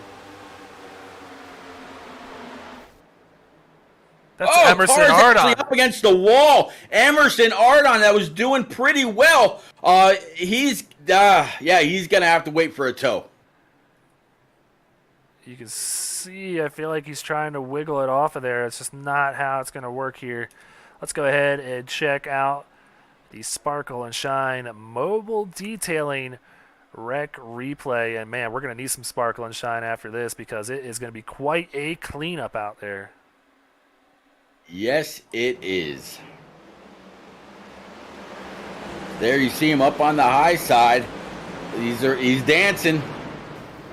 Save it. Oh, hard contact from the 3. Puts him up into the wall, and that puts him lid side first up against the safer barrier. Yeah, so we're going to take a look here at Corey Saucier, who is the driver of the 3 car back here. See, it's that Justin Smith in the 28. It's getting a little loose, shoots Corey up into Emerson.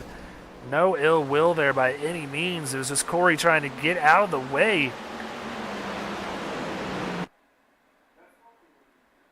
Hard contact. So yeah, let's ride on board here in the in-car cam of Emerson Ardon. So if you guys are eating, you might want to look away from the screen right now, because he is about to go for a ride right here. All happens so fast. Oh, wow. I've never seen the Eurocam do that, because I've never run it when they've spun or flipped before. That was wild, where the camera just kind of held itself and the car spun around it. So wild camera right there. Emerson moving kind of slowly. Yeah. Wow. I think it was more of a shock than anything, because it just happened so fast. He didn't even see. Wow. In football, they might call that a bang play. You had to give that in there, however. I had to. Yeah. Well, luckily, he is off of the wall, but unfortunately, I think the night is going to be done. in that number 57 Ford Mustang out of Tank Racing. Tough break, man, because I know he didn't have the finish that he wanted last week at COTA because he had internet issues, I do believe, and then comes out here at Twin Rings and just doesn't have the race that he wanted all night long. Just seemed like he was fighting that 57 for a while, and now finds himself parked on pit road with heavy damage, and is going to have another drop week used here in week 5. So tough break for Emerson, but he has shown that he has the speed to be up there in the points. So he's just going to have to roll the sleeves up a little bit here in the next couple of weeks, going to Pocono and Watkins Glen. I know he has the road course speed, so I know he's going to be looking forward to that race at the Glen. So yeah, Sean Kosher in the chat saying think he needs a detail kit. I think you're exactly right. And you know what? You know where you can get a detail kit, Pete? Yeah, absolutely. Put it out there. Sparkle and Shine Mobile Detailing. Go ahead and check them out on Facebook. They'll get you all cleaned up, just like they did with Emerson out there on the wall. Had to get him cleaned up off that wall because he was hooked on there pretty good. So admins deeming that one to be a race incident. No penalties handed out. And we're going to have another battle here. I think this is going to be our first green-white checker of the race. The motto, go faster.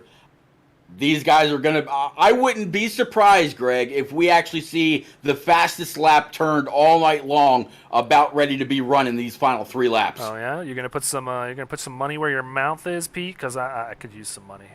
How about $10? Hey, no gambling here. Nothing to see here, people. I think you're right, though. I'm not going to take that bet because I agree with you. I think that these guys are going to be pushing the limits of their cars. And unfortunately, what I think is going to come of that is I think some cars stepping out on some of these drivers here and possibly ending some more people's nights.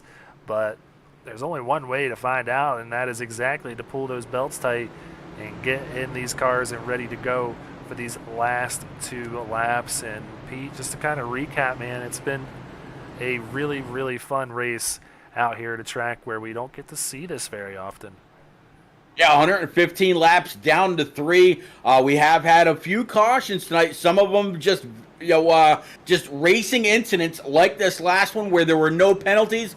Others, great job by some of these guys saving their vehicle and were able to move on. Not a whole lot of cars out of this race in Japan. A lot of these guys are going to be very happy they were able to complete all the laps tonight.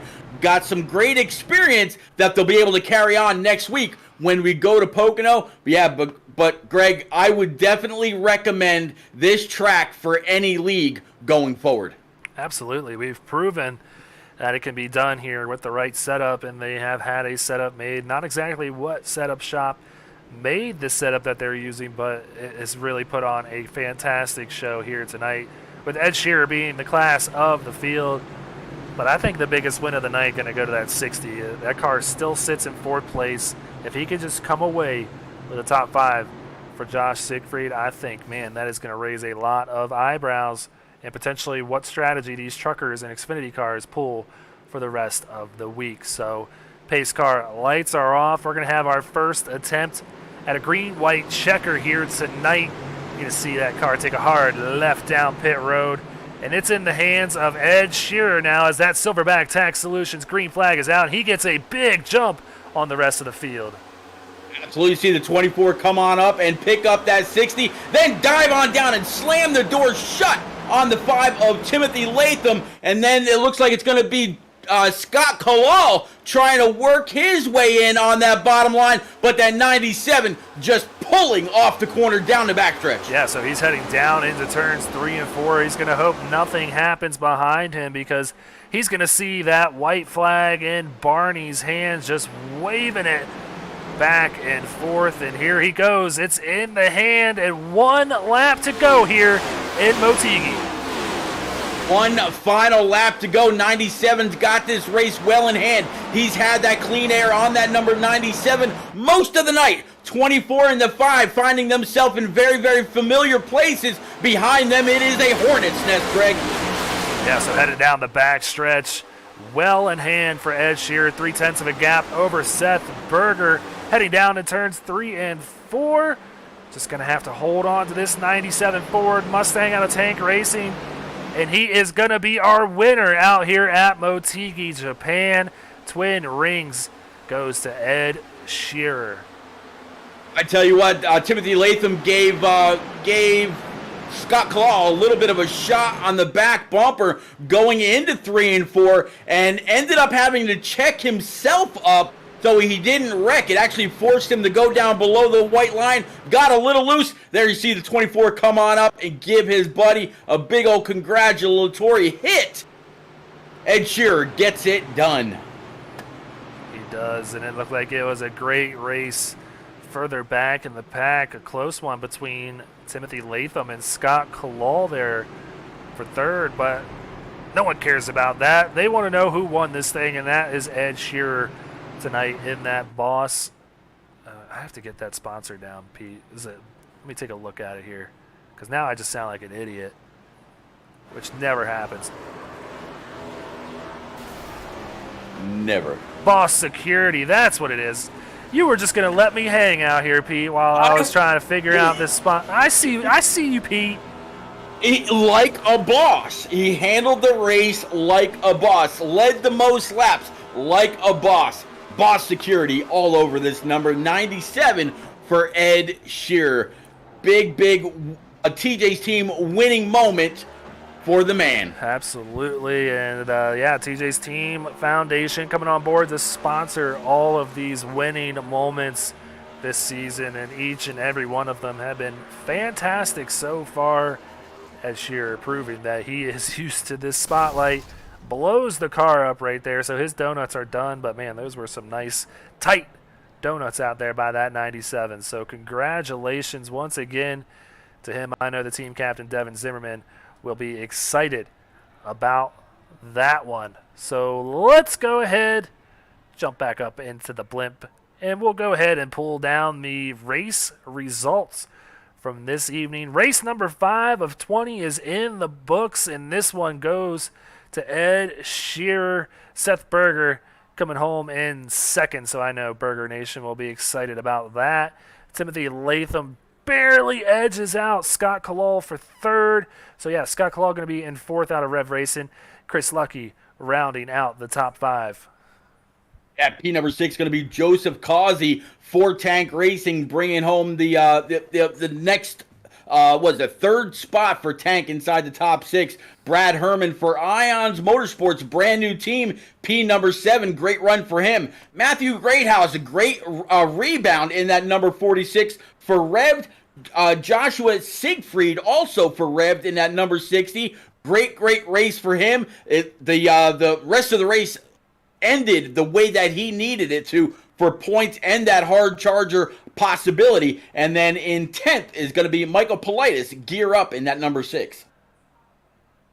Yeah, so 11th going to Britt Van Meter. Great run for him out of Ohio Sim Racing. Lane Hosler coming home in 12th, so a good night overall for Ohio Sim Racing. Jordan Sailors rebounds, comes back up to 13th after that late almost spin out of turn 2. Kyle Ryan comes home in 14th.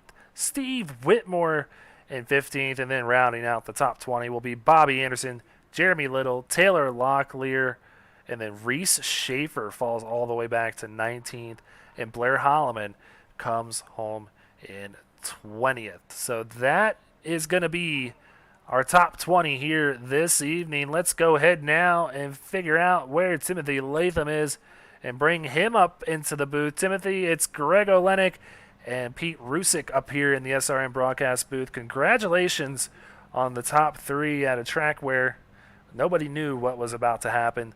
Tell us about the race and what you thought of this one, it being not a lot of people had a lot of experience out here in Twin Rings. Yeah, I actually just bought the track last week, so this is the first time I've raced on it, and I enjoy it. It's a really fun track, it's a driver's track for sure. Qualified 16th, not where we wanted to start, but we gained about 11 spots there in that first run before the caution came out, got us up to 5th, and We were just setting sail and trying to get up in that top three. I know we got into a little scuffle there with Fuge at the beginning. I think I braked a little earlier than he thought. And then I got into Seth, so I'm sorry about those guys. But, man, overall, it's a great race. I had a lot of fun out there.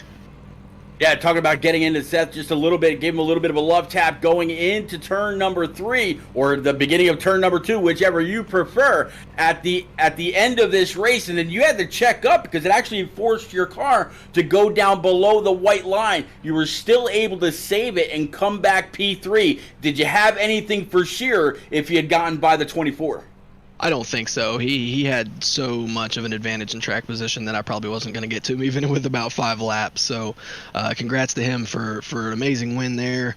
Yeah, that last lap we got into Seth. I think he might have played the game where you slow down a little bit, make the car behind you, hit you a little bit, get him loose. I've done it before. It's fine. I'm not mad at him for it. But man, I'm glad we were able to save it and still stay ahead of Scott there at the end to get third. Well, Timothy, before we let you go and send you back down to your Gear Up Motorsports teammates, you got any friends, any family, any sponsors you want to give a quick shout out to? Yeah, of course, I want to thank everybody at Gear Up and Gear Up Motorsports, for giving me this opportunity and Raise Energy. They're always on the car. So it's always glad to have those sponsorship opportunities when available, and I appreciate every little bit of it. And you guys put on a great show every week. You just keep putting on a hell of a show for these guys. Well, you guys do the same for us, and it makes it easier for us up here in the booth. But, Timothy, we appreciate the kind words, and congrats again on the top 3 finish here tonight, and we'll see you out Pocono next week. All right, sounds good. All right, that was Timothy Latham, who came home P number 3 this evening. Now let's go ahead and get Seth Berger up here into the broadcast booth. Seth, it's Greg Olenek and Pete Rusick. You're used to hearing from us by now. So tell us about that race, man. We heard from Timothy and what his point of view was, and just a totally different circuit from what anybody's used to. How was it for you out there in that 24 Flood Brothers Chevrolet Camaro, and you want to possibly do it again sometime soon? Man, that was an absolute blast. This track was a lot of fun. Hopefully we do come back here again. I recommend it. I think it had some great racing. And with the Latham thing, I threw the block. That was a big block I threw, but I was clear of him. And then, I mean, it's just barely a nudge, but we were both driving in so deep into that turn that little bit of nudge just really sent me into that turn. So, yeah, it's more of a racing deal, man, but it still sucked. I hate to have clobbered Reese there because he had a shot at the win. I had a shot at the win, but the damage kind of screwed me. So at that point, I was just playing team game, trying to get Edward to win there. Really glad to see him win. And, yeah, I got to thank Flood Brothers for, again, sponsoring this car. We really didn't see much of you inside the top 5 until it was really time to go, and we had this little bit of a flood of cautions. Did you have to play any bit of pit strategy that we might have missed, either right sides or left sides, not really having to take fuel since you were able to go the distance? Any strategy out of you throughout the night? I mean, I'll be totally honest. I think I was top 5 majority of the night. I mean, I was top 3, top 5, I felt like. But no, there was really no strategy tire-wise. I wanted 4 tires every time just for the exit of 2 and 4. The real strategy was just whether to pit or not. And you saw those couple of people stay out. I can't remember exactly who, but it looks like it worked for some of them, didn't work for others. But, yeah, man, it was maximize the day. That's all I need to do each week is just maximize what you got. Well, you're doing a great job of it so far through 25% of the season. Quarter of the way through, you're doing pretty well in that 24 machine. But before we let you go, Seth, you got any friends, any family, any sponsors you want to give a quick shout out to? Once again, thanks to Flood Brothers and Bill Flood for sponsoring this car. I'm glad to get them some TV time, make it the money's worth. But also thanks to Bergeson Farms, Boss Security, Bergarts. Hopefully you guys can check that out on Instagram. Got some new stuff. Kieran Dental, Hunter Don Anesthesia, Park Brothers Racing, Parkway Lanes, Teespring Healthcare. Thanks to Max Service for spotting for me tonight, and thanks to All I Tank for having me on their team. All right, buddy. Well, we look forward to seeing what you can do next week out in Pocono, but that's going to do it for us tonight. Go ahead, have fun celebrating with the Tank Racing teammates on a great night, man, and we'll see you, like I said, out in Pocono. All right, yes, sir. Thank you. All right. right, Pete. Well, that was our runner-up this evening. Now let's go ahead and get to your pick on the night. I know you went out and picked Ed Sheeran and it came away with the win, Pete. So, Ed, thanks for joining us here in the booth. It's Greg Olenek and Pete Rusick. Congrats on the first win of the season, our 5th different winner in 5 races. So you pull away and get the win here after a dominating performance all night. Tell us what it was like racing overseas and what just made it so dominant of a track for you that you just really didn't have anything, or nobody else had anything for you out there. Well, first of all, Greg, I'm going to say it, and I'm going to say it proudly. It's about damn time. It's about time. I mean, oh man, it was a fantastic race. I mean, I was skeptical coming into this. I'm not going to lie. I'd never been here. Like, I know the IndyCar's been here. I didn't know how these were going to turn out. But the setups that we got provided with to run here were fantastic. I put a lot of practice in over the week. Felt good about my long run, better than my short, which ended up panning out the different way coming in here. But, I mean, it was just a blast all around. I will say the sushi's not that great. I will be honest with you. But, yeah, I mean, it just provided great racing. I mean, I enjoyed it very much so. I mean, this car was just on rails all night tonight.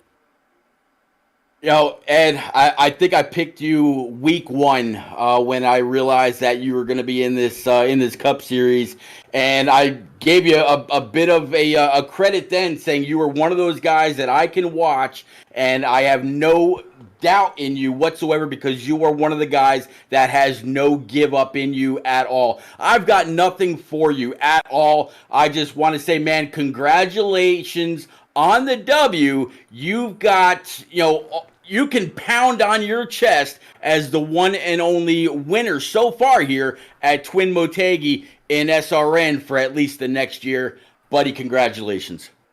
P, I appreciate you so much, buddy. I mean, everything to me. I mean, you've been there through the thick and thin with me between Xbox and out of here. I mean, it's just amazing. I mean, this race was just phenomenal. I mean, you guys did a great job in the booth as always, and I mean, it was just awesome to perform out here in Japan. I hope the fans in the chat and everybody enjoyed it. I thought it was a fantastic run for everyone at Tank, and everything just went to our plan. I mean, my spotter wasn't able to come in tonight due to some issues, and I had to rush to find somebody else. And big shout out to Ben. I mean, came in clutch, gave me everything I needed, and my teammates helped me out tremendously over the week practicing this track. I mean, it was just couldn't ask for any better teammates. I mean, that's one thing for sure. I'm glad to call them my friends. There you go. Well, before we let you go, I got one more question, and that has to do with what you just said. You said it's about damn time, and, not a lot of people might know this, but you, in the Truck Series last season, won 3 races very quickly in rapid succession.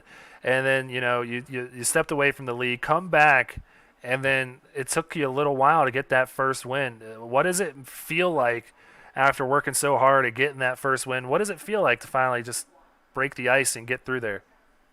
Well, it's like you said, Greg. I mean, stepping away for a while definitely made me had to go back and look back on what I can do differently to better myself and become a better driver. I mean, it's a big difference jumping from the trucks to these. I mean, these are just a whole different animal. I mean, you have to worry about your tires more. You have to worry about how much throttle input you're giving. I mean, the trucks, some places you can just go running wide out, straight out open with the throttle and not have to use as much brake. These, it's like a heavier animal. It's just, you have to make sure you're on the brakes a decent much. Don't get back in the throttle too early to control it. It just took me a while to adjust to this car, and I'm just glad I was able to do it here and be able to finally say I've won a race in SRN Cup Series. I mean, I've been wanting to do it since I started this season. That was my goal, and now I'm happy to say it with a proud smile on my face. Yeah, you certainly should, and I expect to see the same performance next week. I have a similar track from what I'm hearing. A lot of similarities between Twin Rings and Pocono from what I understand. But before we get to that point, you got any friends, any family, any sponsors you want to give a quick shout out to here on SRN? Yeah, I just want to thank all the sponsors at Tank, Bergeson Farms, Boss Security for allowing me to be their driver in the Cup Series. I mean, these guys respect me, and everybody along there giving me the chance to drive this car. Burgards, Current Dental, 100 Anesthesia Associates, Park Brothers Racing, Parkway Lanes, Teespring, Healthcare Billing Incorporated, EWRL, My spotter, of course, again, Ben, all my teammates that helped me out there. Seth bringing it home second for Tank, which was phenomenal. You guys in the booth, I want to thank everybody that was in my chat personally, between my mother, Combat, and everybody that watched. Everybody that was in the SRN chat, thank you for allowing us to be able to put on these spectacular races week in and week out and support us and be able to put on a show for you guys as well. And yeah, I think I'm running out of breath here. Yeah, pretty much that's it.